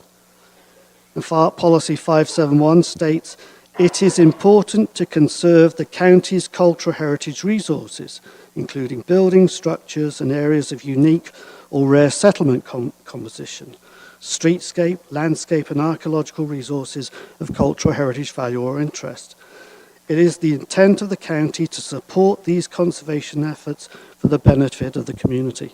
And this is what makes this area, not just the Clonmel estate, but the area in which is contained a very special area of heritage character. Supporting sections 574 and 575 of your OP addresses archaeological resources and heritage impact assessments. As I indicated earlier, no archaeological assessment has been undertaken by the proponent, and no heritage impact statement has been undertaken either.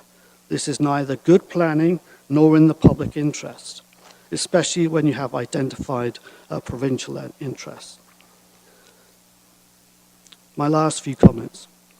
I cannot agree with any planning approach advanced by IBI and staff suggesting that these and many other development issues related to construction on the subject site can be left to the site plan approval stage. These issues must be addressed now in your deliberations today as part of this rezoning application. It's my professional opinion that the requested approval of the submitted rezoning application does not have planning merit. It does not meet, satisfy, conform to, or be consistent with the PPS or official plan policies. It does not represent good land use, heritage conservation, or community planning. The proposed development, in my opinion, is not in the public interest. I respectfully submit that the subject application before you should be refused. Thank you very much. Anyone further? Councillor Columbus. Thank you, Madam Mayor. Mr. Cummins, under Heritage and Culture, I'm just looking in the report. It went to our Norfolk Heritage Committee, and they didn't see a problem with passing a motion to remove that portion of the wall. You're saying that that was an error, that should not have happened? I don't, through the chair, you, Madam Mayor, I don't think I can express an appropriate opinion because I was not there at that meeting. Typically, heritage committees under the Interior Heritage Act deal with matters relating to heritage permits for change and alteration. So as this was a planning matter, I honestly don't know what their mandate is in supplying heritage comments or advice to perhaps you as council. So again, I'm really can't comment. Thank you. Councilor Shelley. Thank you, Madam Mayor. To Councillor Columbus' question, I'm on the Norfolk Heritage and Culture Committee. It just happens that we met yesterday, and I was going to bring this up later, but that exact motion was reviewed yesterday, and the motion did not say, just for the record, and there are a couple of people here who were there yesterday who can confirm this, the motion did not say that the destruction or the alteration of the wall was approved. It said that it was under their review, and at the time they had no specific objections. And there's a huge amount of difference between approving something and saying at the moment you have no objections. Thank you. Any further questions? Thank you, sir. Thank you. Next up.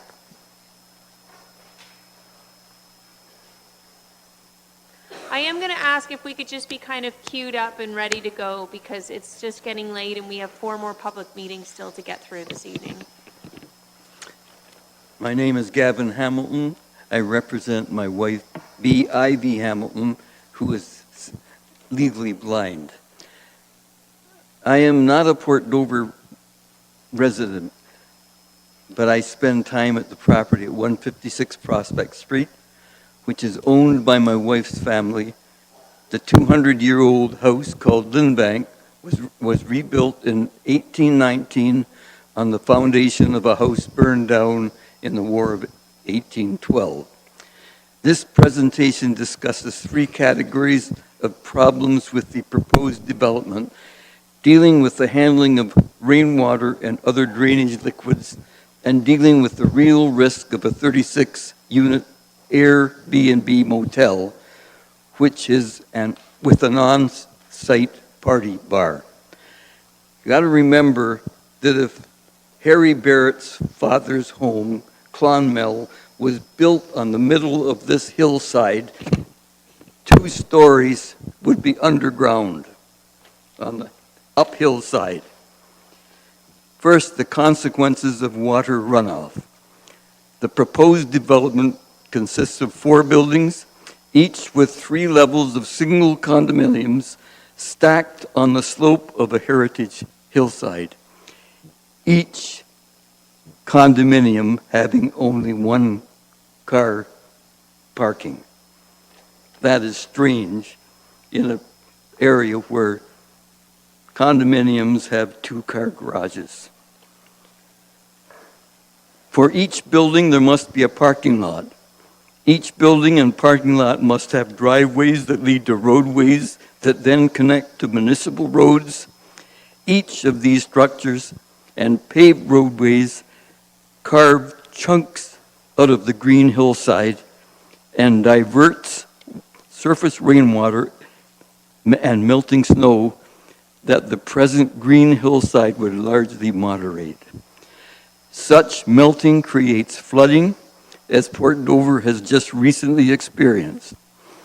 In the December 2018 council meeting, the Clonmel IBI Corporation lobbyist admitted the runoff issue, but brushed it aside, stating that the runoff water would be discharged into the Lynn River.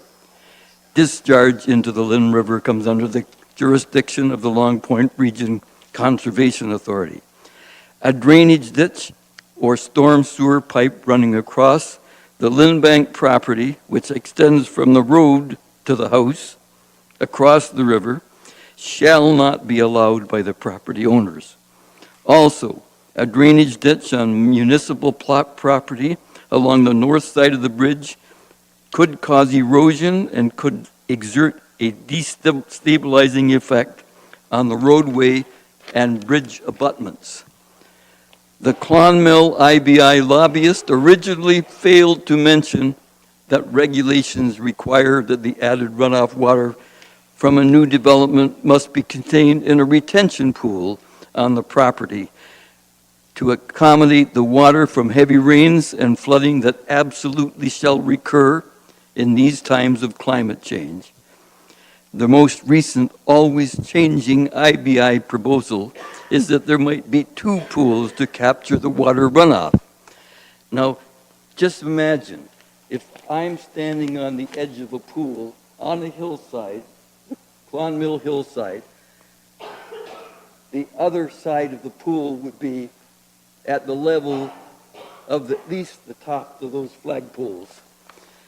Imagine the strength of a retaining wall that you would require on the uphill side of that pool. The same thing goes for a parking lot. Everyone knows water, wet soil, and mud flow downhill. This is a setup for a mudslide which act like an avalanche and carry everything in its path. In these days of heavy rains, climate change, flooding, we've all seen it, and you've seen many instances of mudslides on hillside developments just like this. In every case, the lobbyist for the developer insisted that there could never be a mudslide, but there were, and you've seen it. Based on the water runoff issue, the erosion, and the potential for mudslides, Norfolk County Council must deny this application. Second, the consequences of raw human sewage from condominiums on the slope of the Clonmel hillside. There's the further problem of the added raw sewage load for 36 condominiums stacked on a hillside and which lie below the gravity-fed Port Dover sewage system. This demands a substantial sewage pumping station. These pumps are not just pumping well water, but have to deal with the solid human waste. A very recent IBI site plan had the raw human sewage pump from 36 condominiums located as far away from the toilets of the 36 condominiums as they could get, at the corner of Tidsdale Road and Prospect Street, close to the area where residents and tourists would walk. The pumping station, with its odors, should be nearer to the raw human sewage origin, the 36 condo IBI Clonmel development buildings. Regulations demand that the pumping station must have an overload discharge in the case of pump failure or the not infrequent power outages experienced at Port Dover. The Long Point Region Conservation Authority would never allow raw sewage discharge into the Lynn River. Thus, in this case, by necessity, any raw sewage overflow would drain into the retention pools. This adds 2 more dimensions to hillside catch basins. 1, the public health issue of an open area that may contain raw sewage, and 2, the appearance plus the accompanying odors in an area of interconnected Norfolk County tourism and heritage significance. Thus, based on the raw human sewage handling alone, Norfolk County must deny this application. Third, the risk of a 36-unit Airbnb motel and bar complex. A historic site in the original Dover settlement area is at risk of vanishing, replaced by a 36-unit Airbnb condo with bar development. I know of my friends who buy condominiums just like this for the sole purpose of renting them out as Airbnbs. This is a 36 condo development with parking for only one car. They only need one car because the car is coming in to deliver the people for an overnight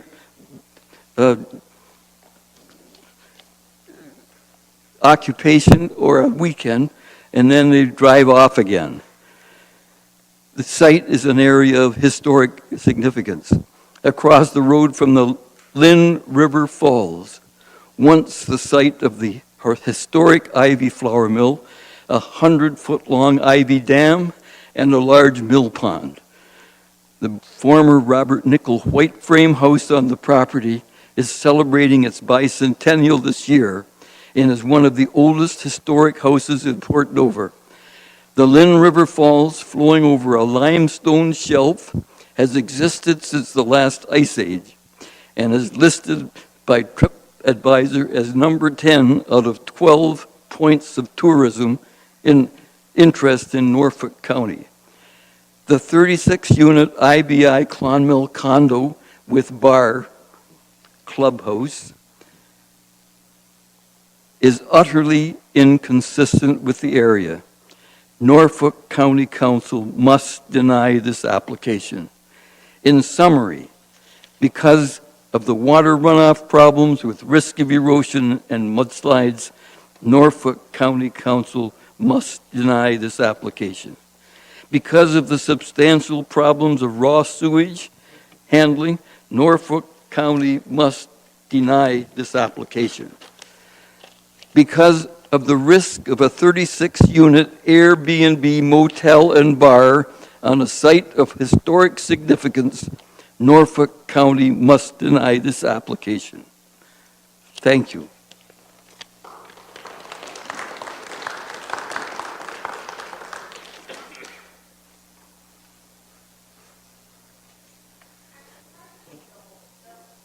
Of course.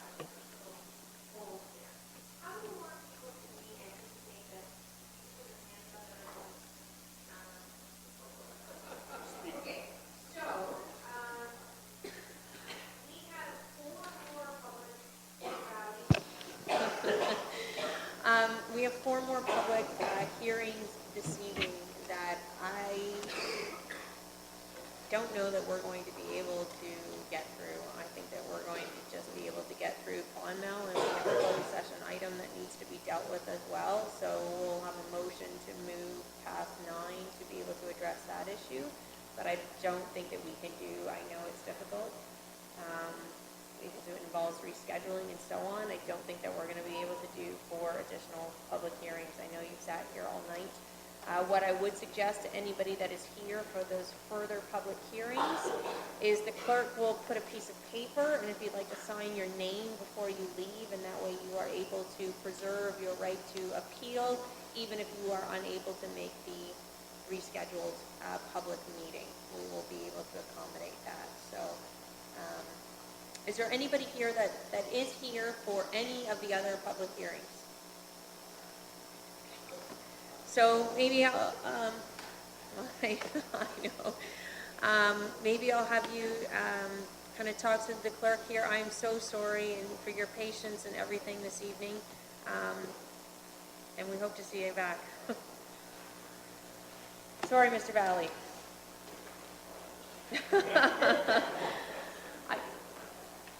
Okay. Well, that's what I figured. So, does that work for the counselors as well? Does that make sense, everybody? That's yes. Okay. Okay. So please continue. Sorry about that. I had a technical assistant whose name is Chris Baird, who seems to have disappeared on me. Is he around? Okay. So it's you, right? Okay, we're good to go. Mayor Chop and councilors, my name is Sheila Whiteley. I'm addressing you on behalf of my husband, Bill, and myself. We both are residents of Port Dover, living at 155 Prospect Street, and we're diagonally across the Lynn River from the Clonmel estate. Excuse me. In addition to offering some personal comments, We, along with our neighbors, are also represented here tonight by David Cooming, whom you heard a few minutes ago. We have 4 primary concerns with the rezoning application that you're looking at tonight. First, runoff and potential waterway contamination. We can't pretend to have any direct experience with hydraulics, pumping stations, or holding ponds, but because our property borders the Lynn River, we do know how much water pours down Prospect and Tisdale directly into the river in heavy rain or meltdown conditions. We've read Dr. Hamilton's letter and just heard him speak, and we believe that he has identified some very real and compelling risks. Excuse me. The Clonmel property isn't a flat field in the middle of nowhere, but a steep hill not stabilized by trees or natural growth, and located beside a river which becomes a partial source for the town's drinking water as it flows into Lake Erie downstream. My question is whether it's sound planning to suggest that resolution of any issues with the potential to trigger water-related problems or disasters can safely be addressed at some future time through the site plan process. Second, traffic and public safety. Several years ago, we and our neighbors became increasingly concerned with traffic and speeding on Prospect Street and Tisdale Road. After conducting speed studies, the OPP concluded that speeding was, in their view, at a level which was significant. Speed and volume monitoring at that time showed minimal compliance with the posted speed and an average speed of 70 kilometers at the 85th percentile. This is against a 50-kilometer zone. The highest clocked speed during these studies was 90 kilometers an hour, a record recently broken by a driver going 120. We appealed to the county to institute traffic calming, but after study, the engineering staff concluded that the stop sign requested on Prospect at Tisdale would not be an effective traffic calming measure, and it was considered by some that this might even represent an increased level of hazard in wet or icy weather conditions. The General Manager of Public Works further commissioned a study, PWE 1570, Traffic and Transportation Reviews, to investigate several county roads and intersections where traffic concerns had been expressed. These findings were consistent with those of the OPP related to speed and volumes on Prospect Street.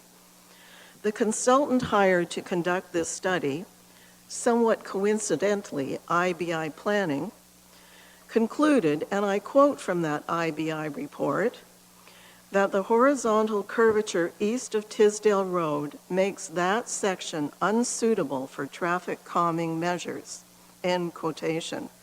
To be clear, this statement refers to the stretch of Prospect Street east of the Tisdale intersection, rising upwards towards Dover Mills. It's not clear to us that the planning department have addressed this input in their support for a plan that would allow traffic to enter and exit the Clonmel property even higher up this slope and so closer to the brow of the hill and a blind corner. In addition, an entrance such as this on a residential property also appears to contravene the restrictions of Norfolk County Bylaw 2016-32. Again, public safety is not an incidental concern to be addressed at a future date, but should be an upfront issue in good planning and not deferred to site plan. Compatibility. Technician. The previous one, please. In describing the neighborhood around Clonmel in the 1996 OMB decision, it was observed that Clonmel still stands majestically on its estate. The surrounding neighborhood remains a fine collection of single detached homes combining old and new houses on ample lots along a pleasant and pastoral semi-urban road. And that description is fundamentally as appropriate today. It has already been raised by Mayor Chop that there was an agreement in principle at the time of that OMB decision to allow the existing townhouse development, that was a trade-off for any further development. And many people here tonight have purchased property on that understanding. I would merely offer that without an explicit acknowledgement of that agreement, it's fundamentally misleading, in my view, to say that that is kind of an incidental issue. Despite any architectural design features intended to complement Clonmel House, the intensive infill with large block townhouses, parking lots, and roadways is not in keeping with housing in the area. The proposed building facing Prospect is approximately 42 feet from the basement to the roof line, as the parking must be at grade due to topography, meaning that certain of the townhouse units exceed the county's 36-foot height restriction. And in all cases, these units will tower over the heritage wall and landscape. What we have here is a picture, I'm sorry, it's hard to see in this light. You can see just barely at the bottom the wall relative to the height of the building that is going to be on the Tisdale side. Culture and heritage, and Shannon, if you could go to the next one, please. Mr. Cooming spoke earlier on our behalf and has clearly articulated the many reasons why this proposal is not consistent with or supported by provincial planning standards, by the Norfolk official plan, or by the balanced approach which is so fundamental to good planning process. The lack of correlation between this application and those standards and plan is fundamental to the defensible resolution of the issue before you now. We believe that it is equally relevant to remember that the intent behind such laws and guidelines is always to protect the broader community interest. I recently, that would be yesterday, had the opportunity to speak with the Norfolk Heritage Committee. While I deeply respect these volunteers who give their time and commitment to the issue of heritage, at the same time, it was a shock to learn how narrowly defined the mandate they have been given actually is. I was told, and Councillor Michelli has just confirmed this, that input from the Heritage Committee to reports such as the one before you tonight is confined to comments on designated features, in this case, the wall and the house. When I asked who was responsible to inform you with respect to the broader objectives of the official plan, particularly section 2.2.3.2, and that would include statements like preserve and enhance the history and cultural heritage of the county, or protect and improve significant cultural heritage resources and cultural heritage landscapes, among other things. The answer I got back about who was responsible to inform you was that it's pretty much no one. That leaves this council with a very big responsibility, and one that comes without the benefit of the normal engineering report's financial analysis or identifiable tax revenue, which means that you must of necessity turn to other sources and tools. Most of you have had an opportunity to conduct a site visit and to meet with our neighbors and learn firsthand about the heritage features which make not only the Clonmel property, but the whole Dover Historic Village area a unique part of Dover's cultural heritage, and also a significant part of our town's pride of place. This picture we have up here was done by Liz Barrett of that Dover Village locale. And I think anybody that's been there, while this might be a whimsical depiction of it, can clearly recognize where they are. Every one of you in this council could identify such pride of place sites in your own hometowns. And maybe it's the boathouses going out into the bay at Port Rowan, or maybe it's the pond and mill in Delhi. Those are just two of many. These are the places where we take our visitors. These are the places that we draw pleasure from ourselves on a daily basis. Whatever that place is for your community, just imagine that it's gone. We owe those who have gone before us a debt of gratitude for their foresight in preserving places of heritage and beauty for all of us to enjoy today. This is a collective inheritance which Council can act to preserve for our community's future by denying this development application.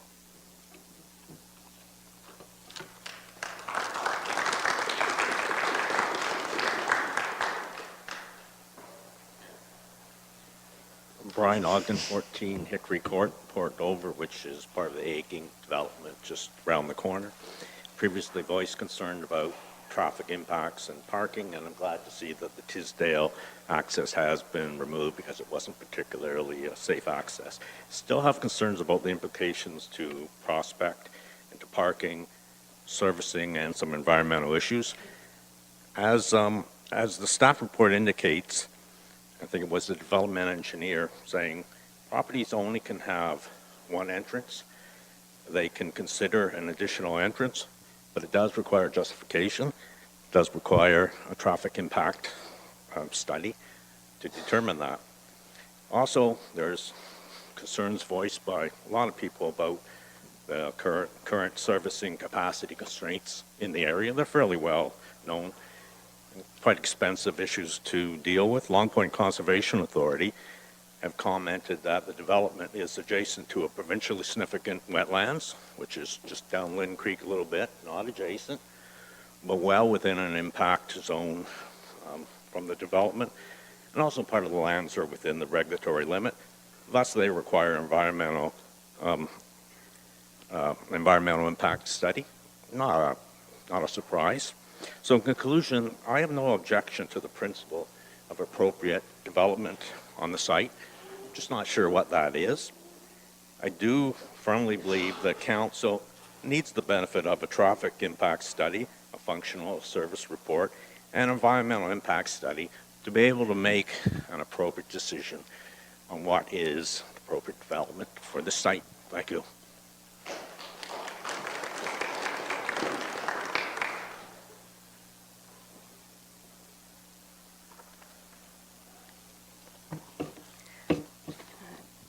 I apologize for my sunglasses. I had an injury this weekend with my eye, and so by this time of the evening, I'm having very difficulty seeing. So if you please bear with me, I will be very brief since most of the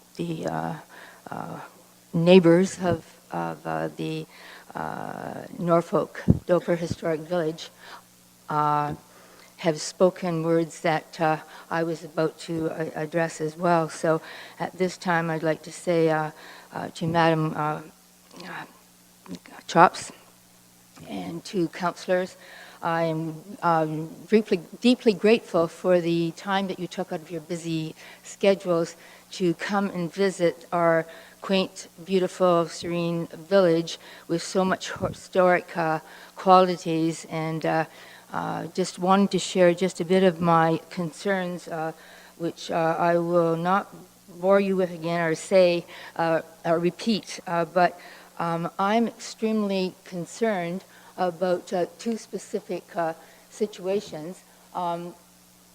Is that mine? I can't even see. I'm sorry. I'm going to try and put these on, but by this time, I wanted to just introduce who I am. My name is Diane Smith. I live at 151 Prospect Street, directly across from the proposed site on Clonmel. I think it says my home, but now I can't see. Yes, okay, this is where I live. And I live on a property that was the place where one of the battles of 1812 took place. And I'm proud to say that living in this house that was built in the 1700s has been quite the challenge. And but I'm proud to also say that some of the historic attributes of it I was able to share with the councillors that did take the time to come and hear a little bit of that history. the house that I live in was the only house that was not destroyed during the Civil War of 1812. And so it was not burnt down, and the residents of that home at the time opened their doors to several of the help that came from across the lake from Ohio, and that was Chief Tecumseh, who viewed the rolling hills that we speak of now as Clonmel Estate. And through the view of one of the windows in my property, what he saw were just the rolling hills. There was nothing there except battles going on, along with the British soldiers that came to assist the local soldiers in battle to save the flour mills. And unfortunately, some lost their lives, and with that, we have our freedom. I do want to mention that the house was not burnt down because the lady of the house made bread for the soldiers, and she opened the basement of the house into an infirmary where she nursed them and cared for them.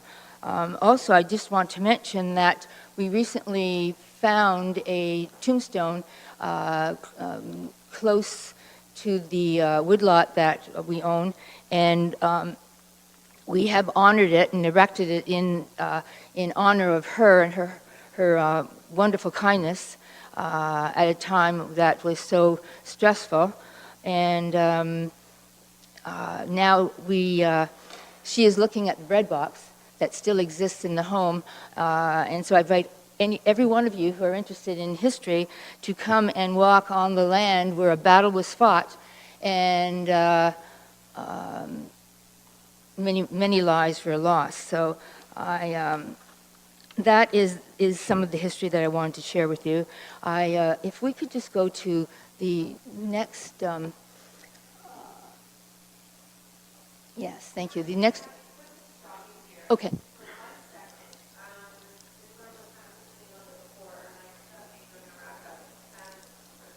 Kind of at 9 o'clock here, so I need a motion to be moved that council proceed past the hour of 9 p.m. to complete the public hearing on Clonmel, and upon completion reconvene to finish the closed session item. Mover, Councillor Martin, seconded by Councillor Michelli. All those in favor? Perfect. Sorry. Are we Carry continuing? on. Is that what's happening? Okay. I'm sorry. I don't want to No, take up no, your you're time. fine.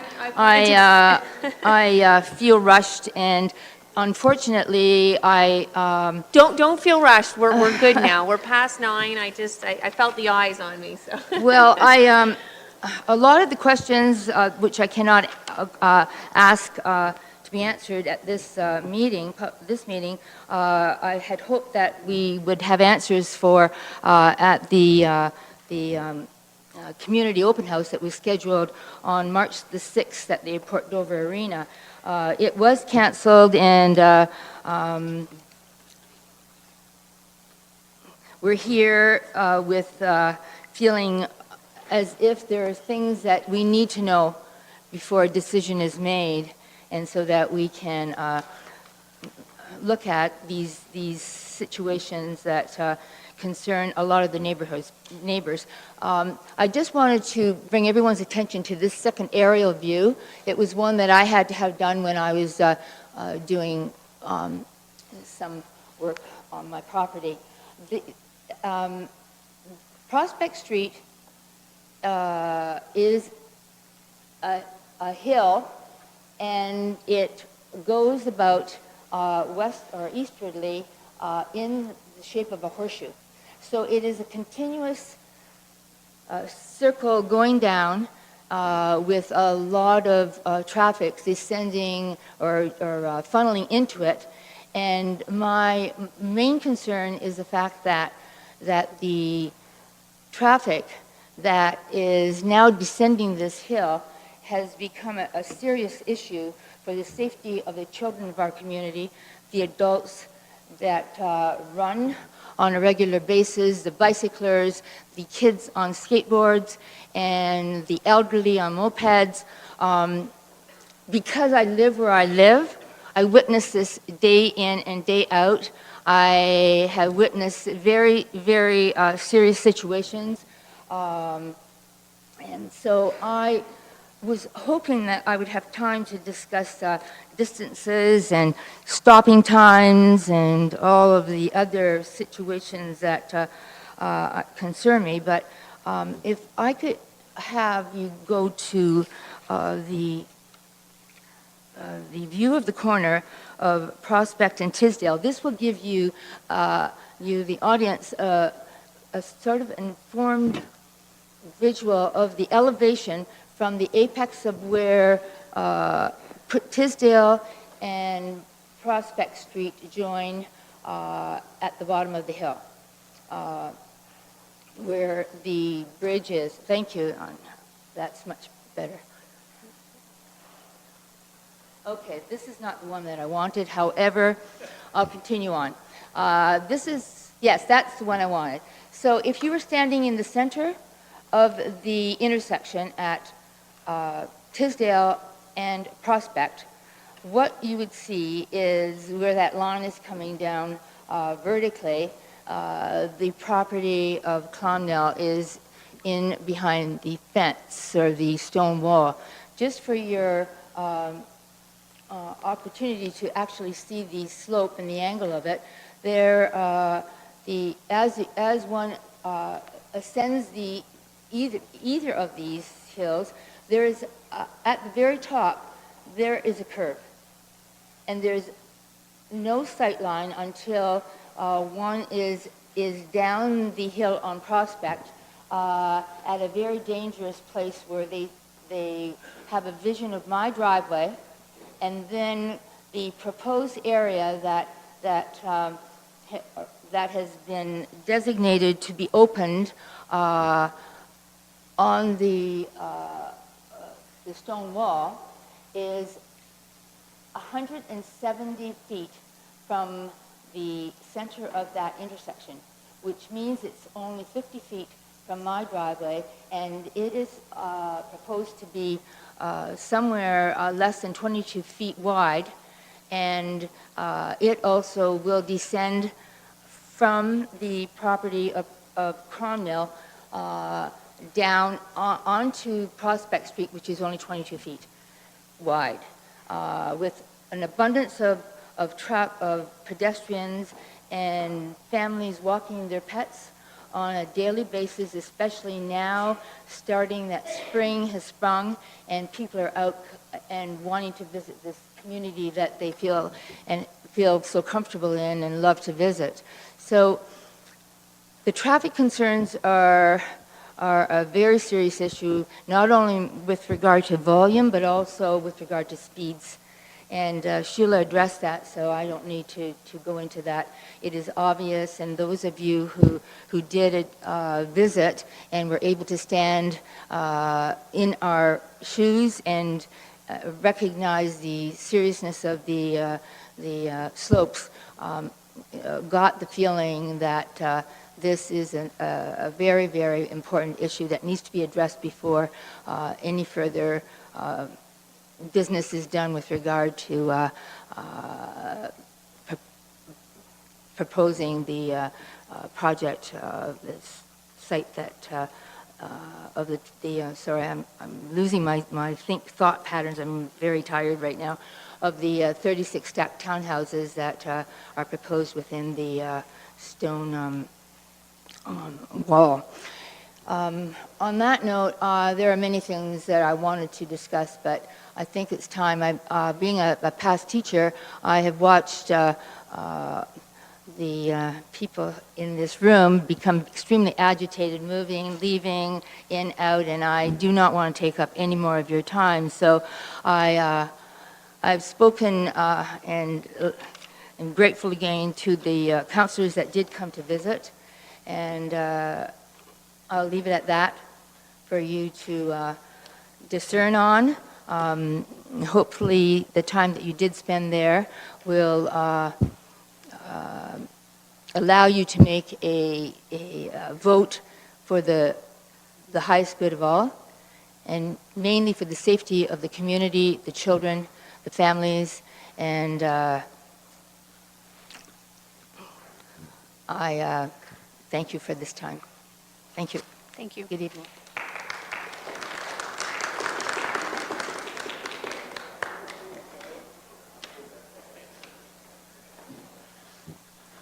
Good evening, councillors, Mayor Chop and councillors. My name's John Van Zon. I live in 57 Tisdale Road. So I'm the nearest farm neighbor, I guess you can say. So I'm not just a farmer. I've grown up in this area and I've commercially fly helicopters for the last 35 years. I've been all over this country. East Coast to the West Coast to the territories. I've seen beauty in this country every step of the way. I could decide to live anywhere. This is where I decided to live. I could live anywhere. I didn't have anybody tying me down where I could say, oh, I've got a wife here and I've got kids. I could choose anywhere. I've worked all of Canada. I've worked for the UN in Macedonia. I've been Australia, New Zealand. This is unique. Clonmel area is unique. You won't find it anywhere else. If you lose this, you lost it. You're not going to get it back. You can try to recreate it and you cannot do it. If Niagara Parks Commission never had the foresight on what they did years ago, you would not have Niagara Falls as it is. If you spent time there and did the parkway, they have a parkway from Fort Erie all the way down to St. Catharines. The potential is huge. I don't think Ms. Steffler knows the potential that she has. It's not more. It's keep what you have, build on it, and it will create tons of rewards, just as these people have said, because it's changed their lives, but it was Clonmel the way it is that changed their lives. It's not 36 stacked townhouses that changed them. It's the setting. We can't lose that setting. Port Dover is a tourist town. That's part of the tourism. We only have select areas of Port Dover that will bring the tourist. There's the beach. They're planning the golf course, but that's to accommodate the people that live here. There's natural beauty, and you can't create that. That's there. People come to see that. The elegance of the Clonmel is the elegance in the setting, not with stacked townhouses where nobody will ever really, truly get to see it. That could be developed, landscape to the nines, for very little. Ms. Clonmel states that she spent a lot of money. Everybody spends a lot of money on their place. She knew full well what that facility was, and we accommodated by allowing her more spaces to make more money. I spent over $2 million on my property. Am I asking for changes so that I can make more money? Everybody spends money. I spin more wheels on that property for this community than a lot of businesses would. I don't believe it's an infill area. It's only 3 acres in size, as the gentleman from IBI said. Well, it's 3 acres we can't lose because it's there and that's it. You cannot make more of it in that setting. I'm not going to address the issues of the road or the Clonmel Lane other than that it was ill-conceived way back when, and we're dealing with it now. So how we decide on this now is going to affect the future of Port Dover in the setting, because we know darn well the issues of Clonmel Lane, of decisions that weren't made properly. We're dealing with that now. That was way back then. I'm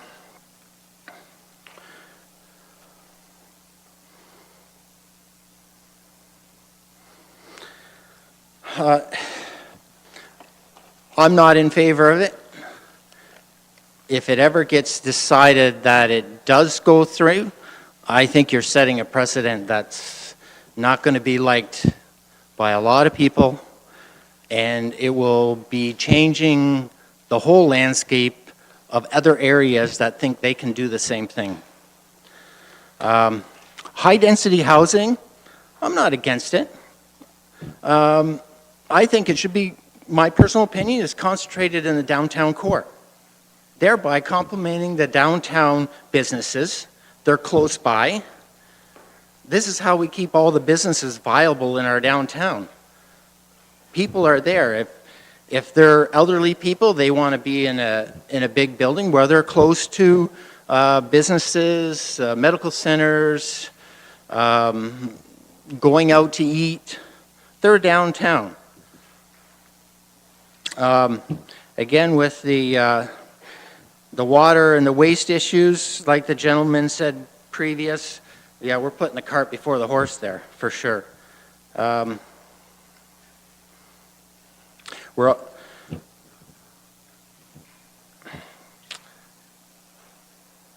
We're going to get development pressures always.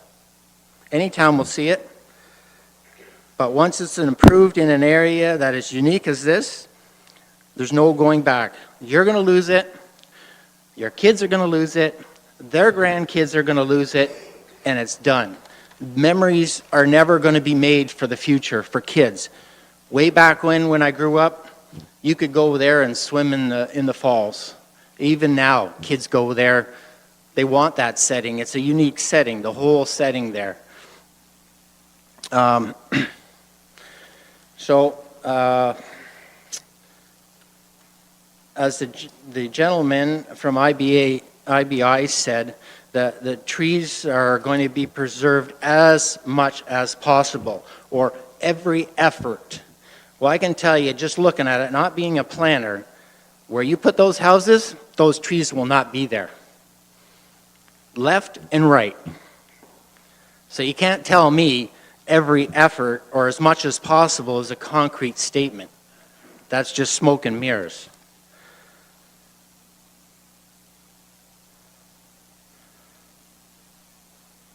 Parking spaces, one spare for every 3 units. You honestly can't tell me that there's not going to be any kids in that area.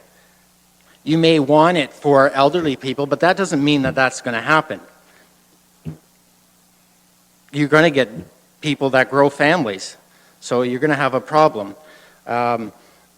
Equating to 4 persons per house on the Clonmel Lane, well, I don't know anybody who lives there that has 4 people.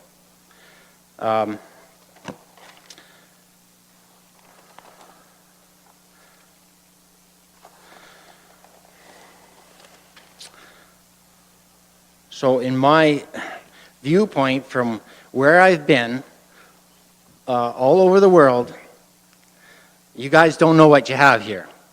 If you haven't been over the world or Canada, you have no imagination or concept of what this is down there at all. Because I've seen beauty that doesn't compare to this. And you're not seeing the trees for the forest. It's there. It's there for us to decide for our future people to enjoy. And that's the reason I'm opposed to it. We have to put something solid forward so that this community can look back and have fond memories about.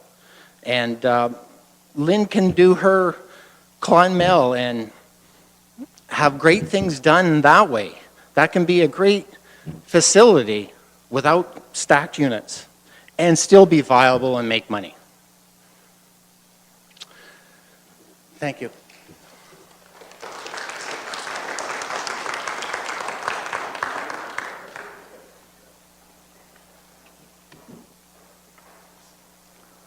Mayor, Council members, if not to take away from the seriousness of this project, I do have one question. All new 6 members of council, are you having fun yet? My name is David Murphy. I live at 6 Clonmel Lane. I'm an end unit. It runs 100 feet over to Prospect. My unit is 100 feet deep. I'm on a curve, so there were some adjustments made. I have over 20 hemlock trees that are well over 100 years old.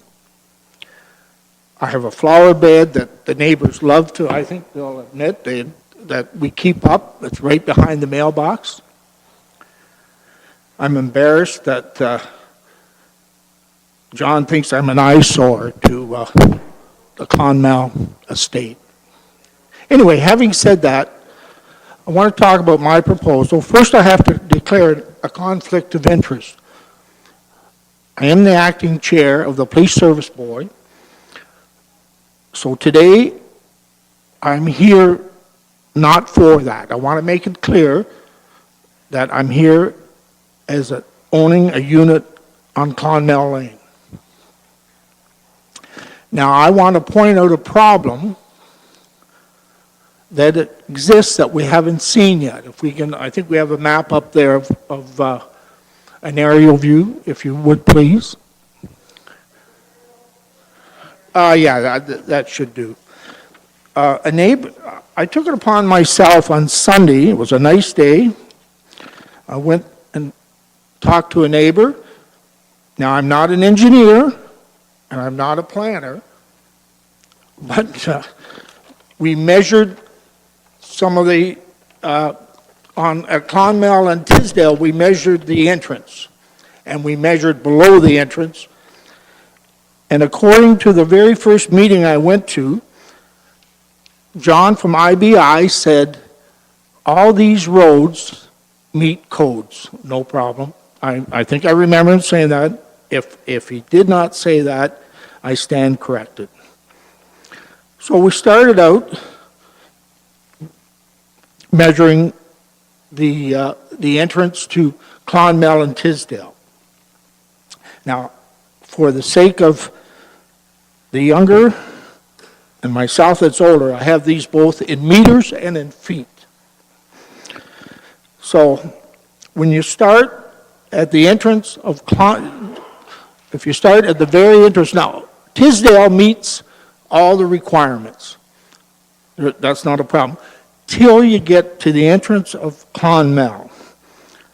Now, keep in mind that Prospect, Clonmel, they all meet the requirements. They're all 22 meters. They're all within 6 meters and 22 feet plus. Tisdale, there is a problem. Tisdale intersection, when you first come to the intersection on Clonmel, it measured at 6.7 meters or 22 feet.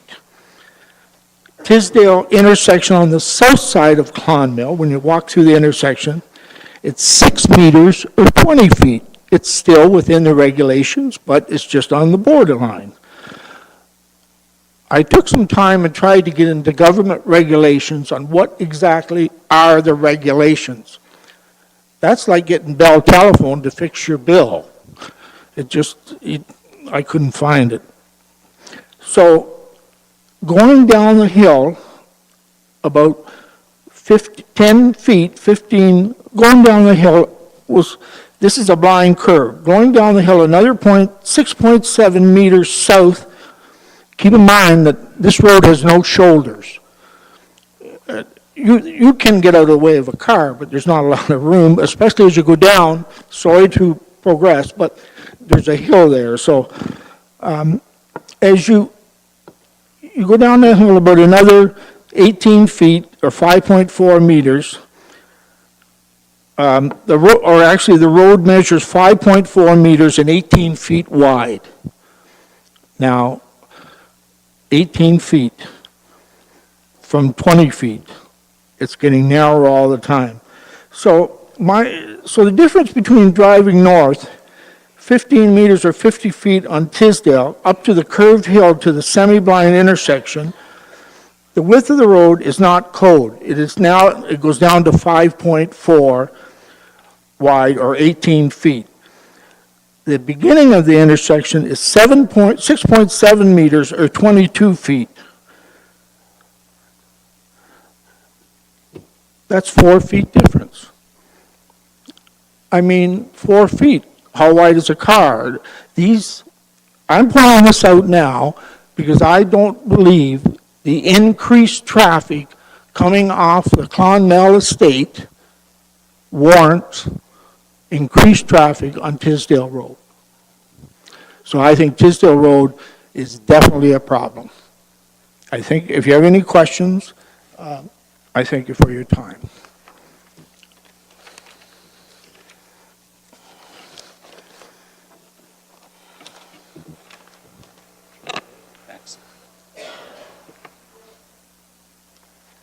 So is everybody ready for the seventh inning stretch? Because we're getting to it. Anyways, my name is Peggy Scott. I live at 3 Clonmel Lane, and I'm adjacent to the subject property. I'm going to be really brief here. The county's official plan says the county shall consider applications for infill development. The original Clonmel estate has had several separations over the years, with the last one being the establishment of the Clonmel Lane development. So the infill has already taken place here. Although planners feel that the OMB decision is no longer binding, some of us purchased our homes based on that information, and I think it should be taken into consideration when making a decision on this proposed zoning amendment. Bob and I chose the location on Clonmel Lane for our retirement home as it was quiet, picturesque location, and there was to be no further development on the property behind us. The proposed Block D, which is 6 meters from our property line, takes us all away. I know that change is okay, but I also know that it's okay to leave things as they are. Please leave things as they are and deny the zoning application. Thank you.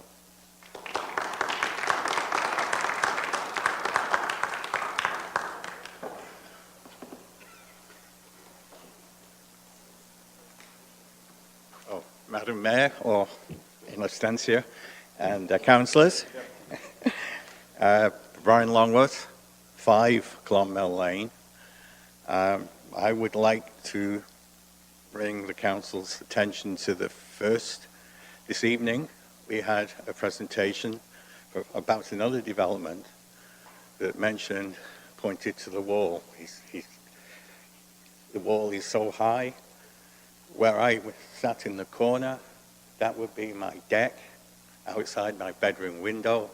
That would be a stacked townhome in full view, blocking out the sunset that I built a garden and a deck, the houses, the bungalows along Clonmel Lane with the boundary to the back of the proposed development, 6 townhomes, 10 people, only one person is not retired,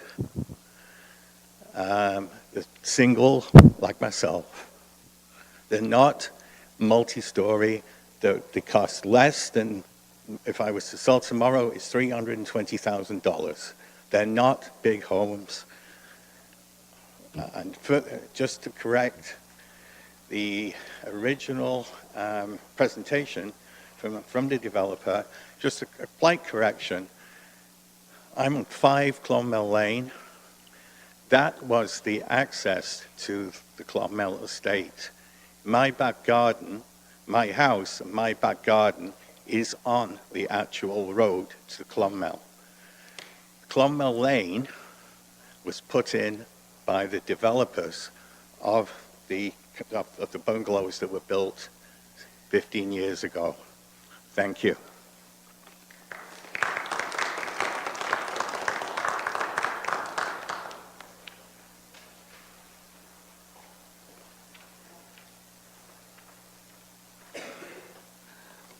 Norfolk Council, thank you. My name is Ron Hughes.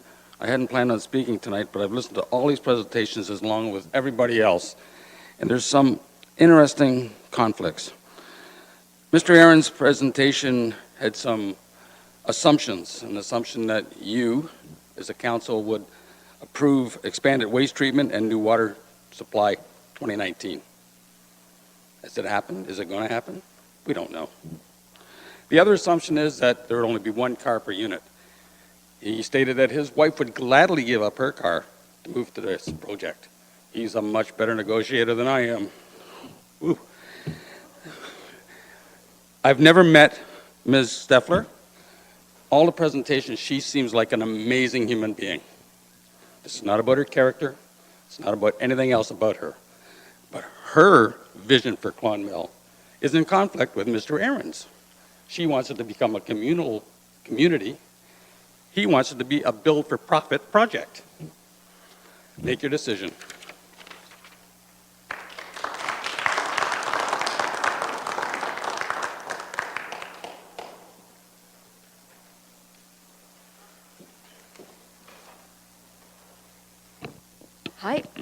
Hi, my name's Heather Easton. I'll be pretty brief because most of the people in objection to the Clonmel build have said and voiced concerns that I have.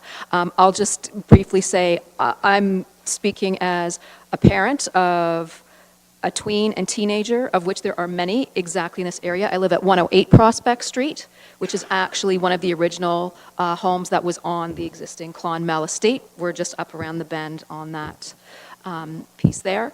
And yeah, so certainly safety, which has been brought up. But yes, there are, and just the feeling that we're sort of always told it's a retirement community. It is. Certainly a lot of my neighbors are, but also there are children of the same ages of my kids, about every 2 or 3 houses, all the way along Prospect Street, all the way up Dover Mills.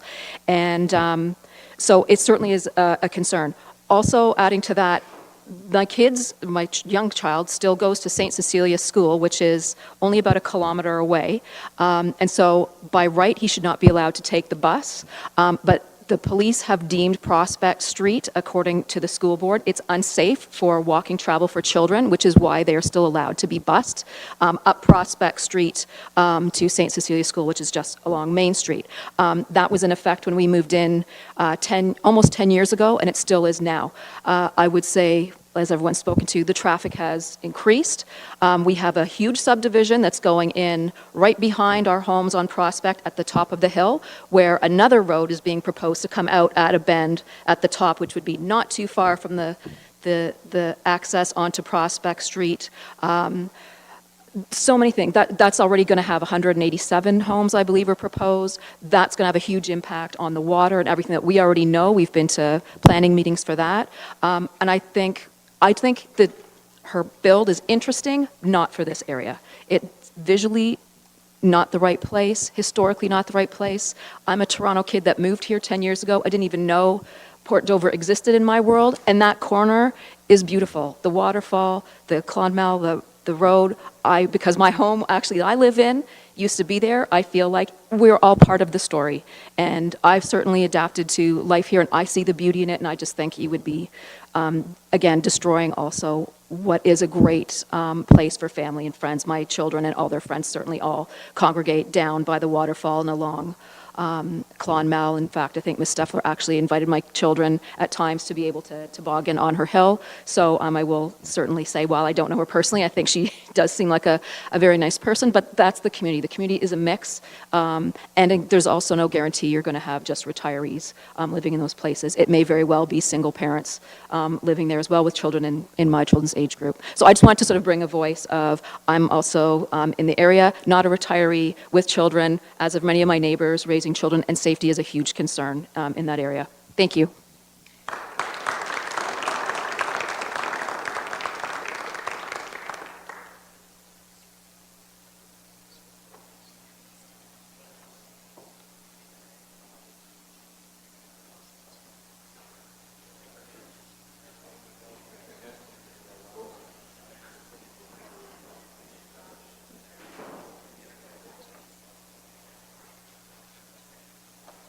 Okay, so are there any further questions of council for staff?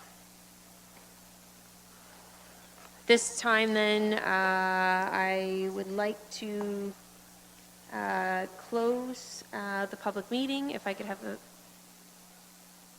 oh, John Aaron's.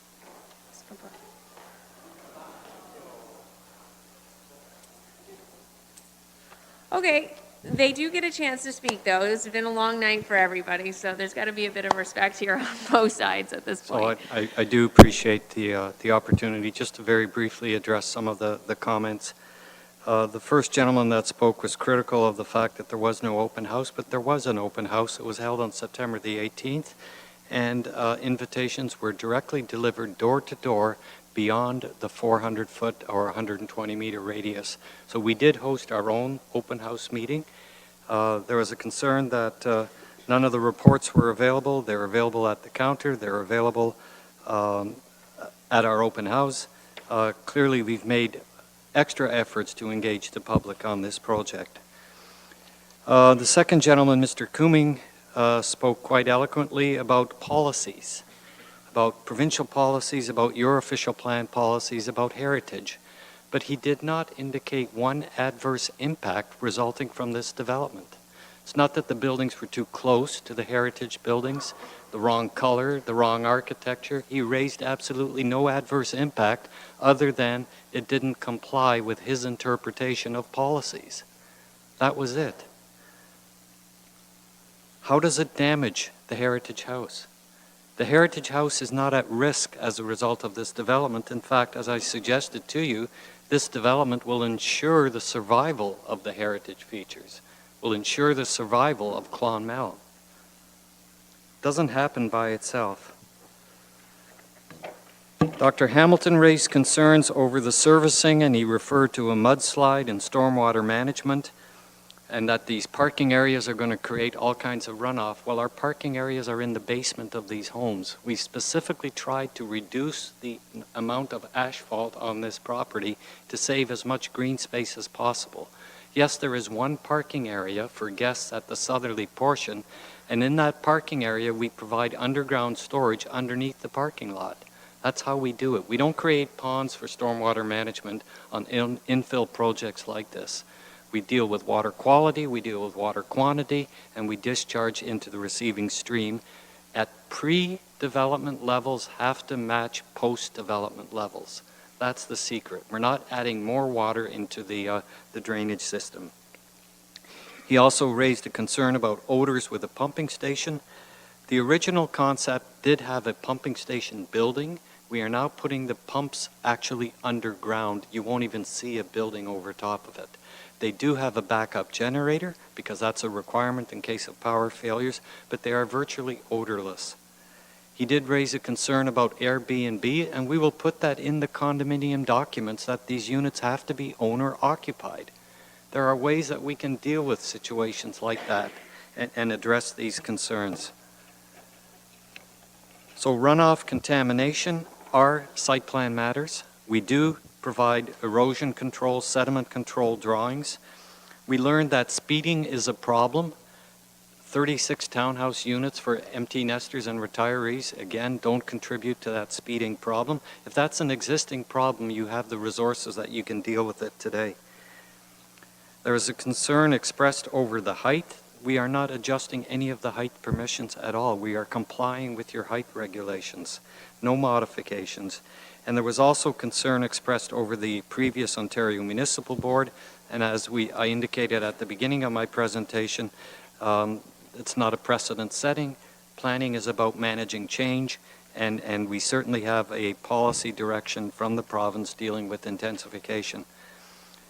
I want to stress to the committee that we did remove the one entrance in an area where there were concerns expressed about sightlines and safety. There are absolutely no sightline or safety concerns with the other proposed entrance onto this property. It is a safe access point, and we specifically divided the traffic so that almost half goes in one direction, the other half goes in the other direction. And last but not least, comments about how we're going to lose Clonmel. You're not going to lose Clonmel. In fact, this development will ensure its survival. Those are my brief comments to just address what was raised before you this evening. Thank you.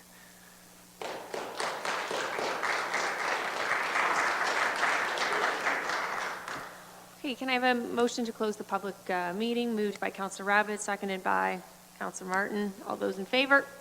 That's carried. Are there any further questions of council for staff, for anybody? Okay. Councillor Columbus? Madam Mayor, I would like to move a motion as printed on page 534, right down to the word be approved, be denied rather than be approved, and take the rest of that sentence out. That's my motion. I'll call for a seconder, and I'd like to speak to it. Okay, seconded by Councillor Van Passen. Is that what I just saw? Any discussion here on the motion? Go ahead, sir. Yes. First of all, this has been a real difficult community issue, and we've received many well-crafted letters and speeches with respect to support and also denial of this development. Starting with heritage, Dover Village certainly is one of Norfolk's very few historic heritage sites when it comes to settlement in Norfolk in the War of 1812.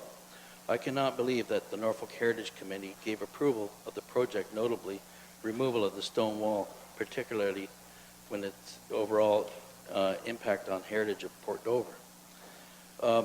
We heard from the one planner there, he's a certified planner, about the Ontario Heritage Act and how it didn't meet the PPS statement and also the Norfolk official plan. Secondly, for reasons of safety, all three roadways, Prospect, Tisdale, and Clomwell Lane, they are all quite narrow compared to other road standards across the county. And they also slope significantly. The OPP noted several times the volume of traffic is an issue, and we heard from the one lady there where they won't pick school kids up on that road because of the traffic. It's a removal of the significant wall. I do know, let's see, I'm trying to read my writing here that I jotted down.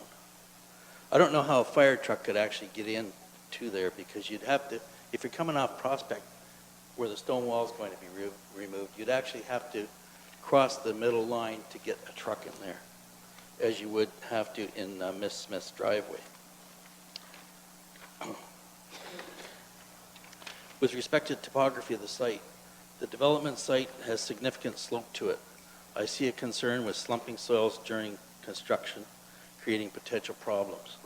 With that, there is the issue of an unfinished start, similar to what we witnessed today at Harbor Street, the Dover Wharf project, which is just sitting there kind of abandoned. Wouldn't want to see this thing started and not finished. The water and seepage issue. Port Dover has extra capacity to, or septic issue. Port Dover has extra capacity to increase water use as in the major development. And we know we're at our limit there, and we have to have that, if it were approved, we'd have to have that H component added. Many have questioned the disruptive activities the applicant has had in the past with respect to noise and vehicle parking issues and advertising of a hotel when it in fact wasn't a hotel. Also, the applicant is asking too much in the way of variances, relief for the rear yard, side yard, and 26 parking spots. Lastly, it's been mentioned before, the 1995-96 OMB hearing 20 years later, and there must be a good reason why they didn't want intensification of this site. So with that, I have put the motion on the floor to deny this application, and I would like a recorded vote. Thanks. Sir. Seconded by Councillor Van Passen. Further discussion on the motion. Yes, thank you, Madam Mayor. I came prepared today. I got my City of Nanticoke pin out and put my City of Nanticoke pin on, and later on I realized this is the same suit I used to wear to those council meetings 25 years ago, because I only owned the one and now I have two. So, I can agree with Councillor Columbus on a lot of those points that they went through a process all the way to the municipal board 20-something years ago. They allowed it with a condition that the remaining land would stay that way. People purchased houses are living there with the understanding that the remaining parcel of land would never be developed. Very recently, we looked at another planning application where people knew that the parcel behind them would be developed someday, and the debate became about how it was going to be developed, not yes or no. Here, people were always under the assumption that that parcel was never going to be developed because that was a condition of the OMB ruling of the day. And I still remember that that time and the discussions we had, and some of the planning meetings we had over that first one were a lot more exciting than tonight. So it was pretty calm today. But you're supposed to look at these things from the planning perspective. We wear different hats when we sit as planning committee. We're not supposed to be politicians. We're supposed to be looking at it from the planning perspective. And again, I think the density is too high. They're trying to fit too much onto the space. Even if it was flat and level, you'd have a tough time fitting it there. But the topography doesn't allow it. The evidence that the density is too high is they're asking for so much relief on so many conditions, because if they would fit, they wouldn't need the relief from the side yards and backyards and the parking spaces and all those things. And secondly, one of the things they always told me back in the day was one of the first things when you deal with planning issues, the first question you ask yourself is, does it fit the neighborhood? And I don't, in my own sense, believe that this concept fits that neighborhood. There's one of the gentlemen said that the beauty is not in the estate, it's in the setting. It's not just the building. You can flip up more buildings, but once you put up more buildings, you lose the setting that estate is currently sitting in. And that's what is part of that heritage. And, I have lived around this place my whole life. I understand the history of Dover. I got a nice home, too, that was built a long time ago, and it's got like 7 bedrooms, but I don't complain about what it costs to run my household. It's just the 2 of us running around in there now. The kids are all grown up, but there's big farmhouses all over the place, and we can't just go and ask for zonings and changes and official plan amendments to build apartments and condos just because I can't afford the upkeep on my house. Otherwise, I'll be filling out for applications next week because I could fit a lot on 135 acres, but that's not what we're supposed to do. We're supposed to plan for what is the good of the community, what fits the neighborhood, not just taking one individual person's circumstances and trying to fix the rules so that it makes it better for that individual. So I would be happy to second this motion and hope that the rest of council supports it. Further discussion? Councillor Martin. Thank you, Mayor Chop. I'm of the opinion that this property and historic features are of significant cultural and heritage value and interest to the community and the county. And although an OMB ruling from 20 years ago may not bear much weight today, I believe it certainly did at the time that these individuals would have purchased their home. For me to be able to rest my head on my pillow at night, encouraging further development on this property, there are so many more questions that I would need answered that we are being told need to be answered after approval once we hit site plan. And it's my job to do my due diligence on those and have all the answers I need to be able to encourage additional development. So as this proposal sits, I can't support it. Any further discussion? Okay, I'm going to say a couple words afterwards. Unfortunately, I can't speak to the motion, so if you'll be able to take the recorded vote. Go the other way. Councillor Taylor. Yes. Councillor Michelli. Yes. Councillor Huffman. Yes. Councillor Van Passen. Yes. Councillor Martin. Yes. Councillor Columbus. Yes. Councillor Rabbits. Yes. Councillor Geisens. Yes. Mayor Chop. Yes. It's unanimous.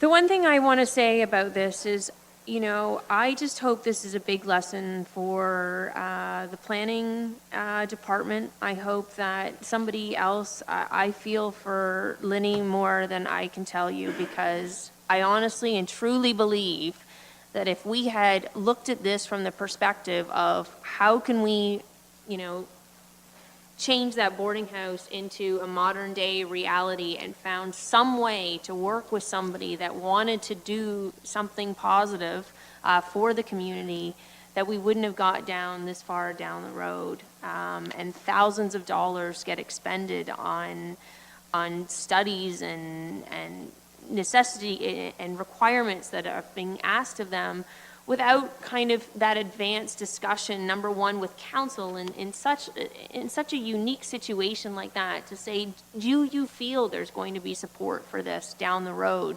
I think it shows the importance of having, you know, planning sessions with the public as you move through this process, to ensure that the you know, the residents that are being affected by it nearby are all being considered, so that there's some harmony in the development process.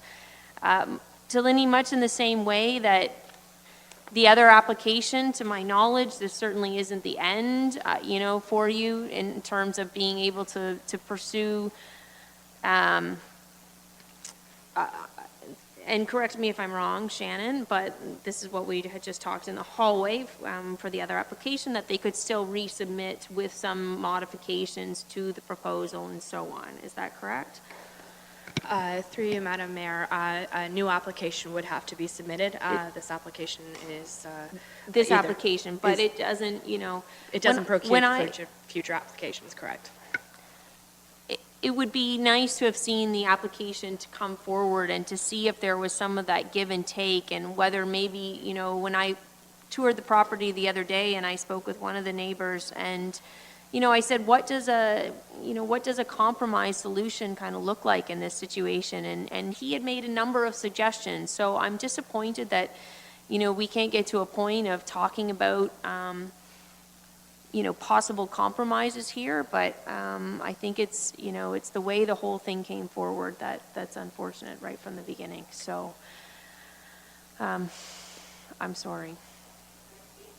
Sure.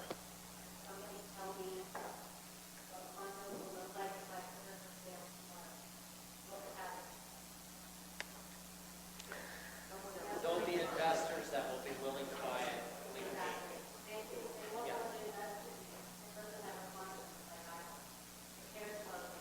Well, it'll be somebody that has a conscience like me.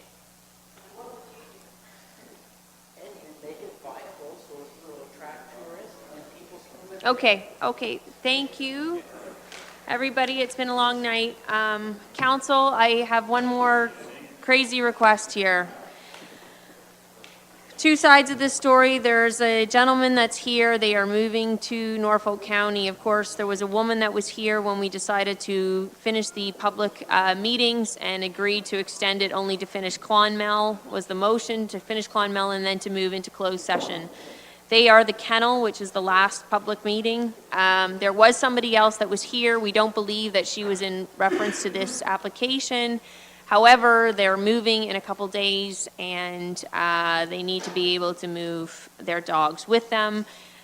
We could hear them make an exception and hear this right now quickly. Matt Vaughn is still here. However, I caution that, of course, in the interest of fairness, we did send somebody else home that was here, and also that it potentially could be appealed to the Land Planning Appeals Tribunal, and certainly I would say that's on our shoulders then.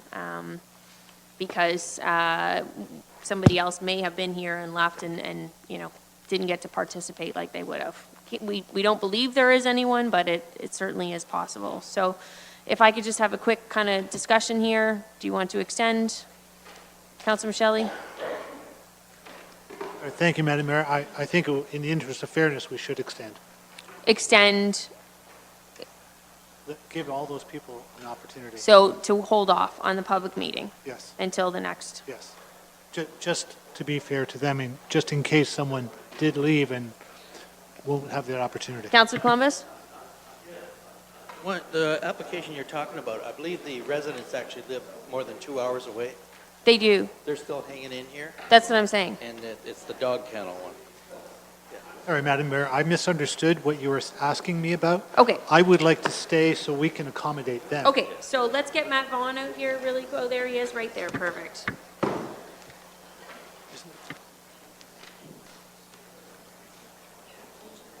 This will be efficient, yeah?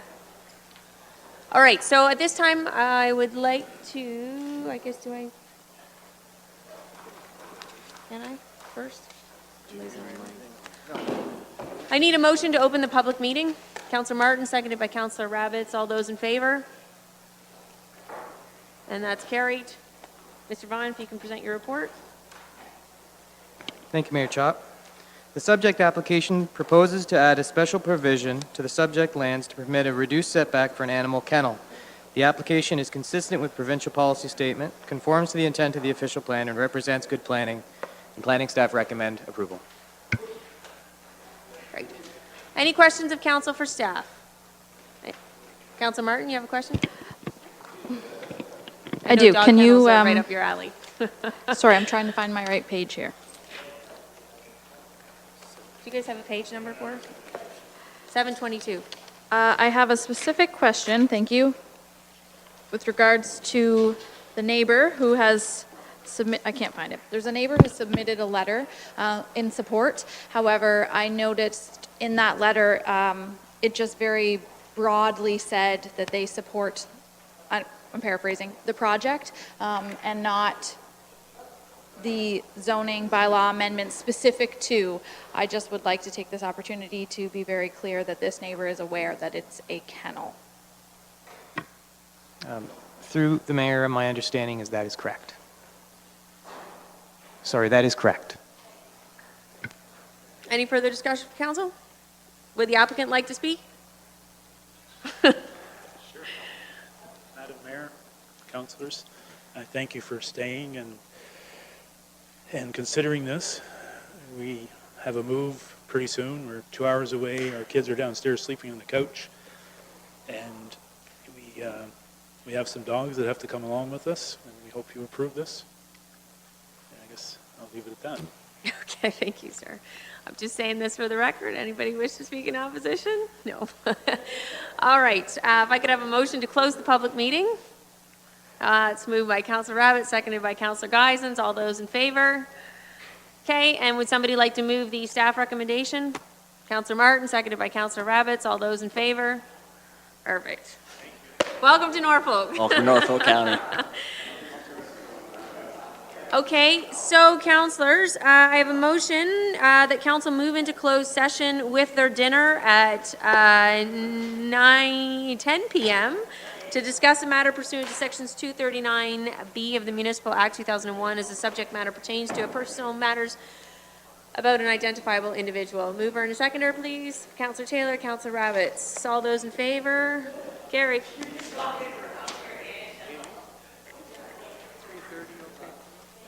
Should be, yeah. Yes, sir. You know what I'm going to ask you, Yes, sir. Yes, sir.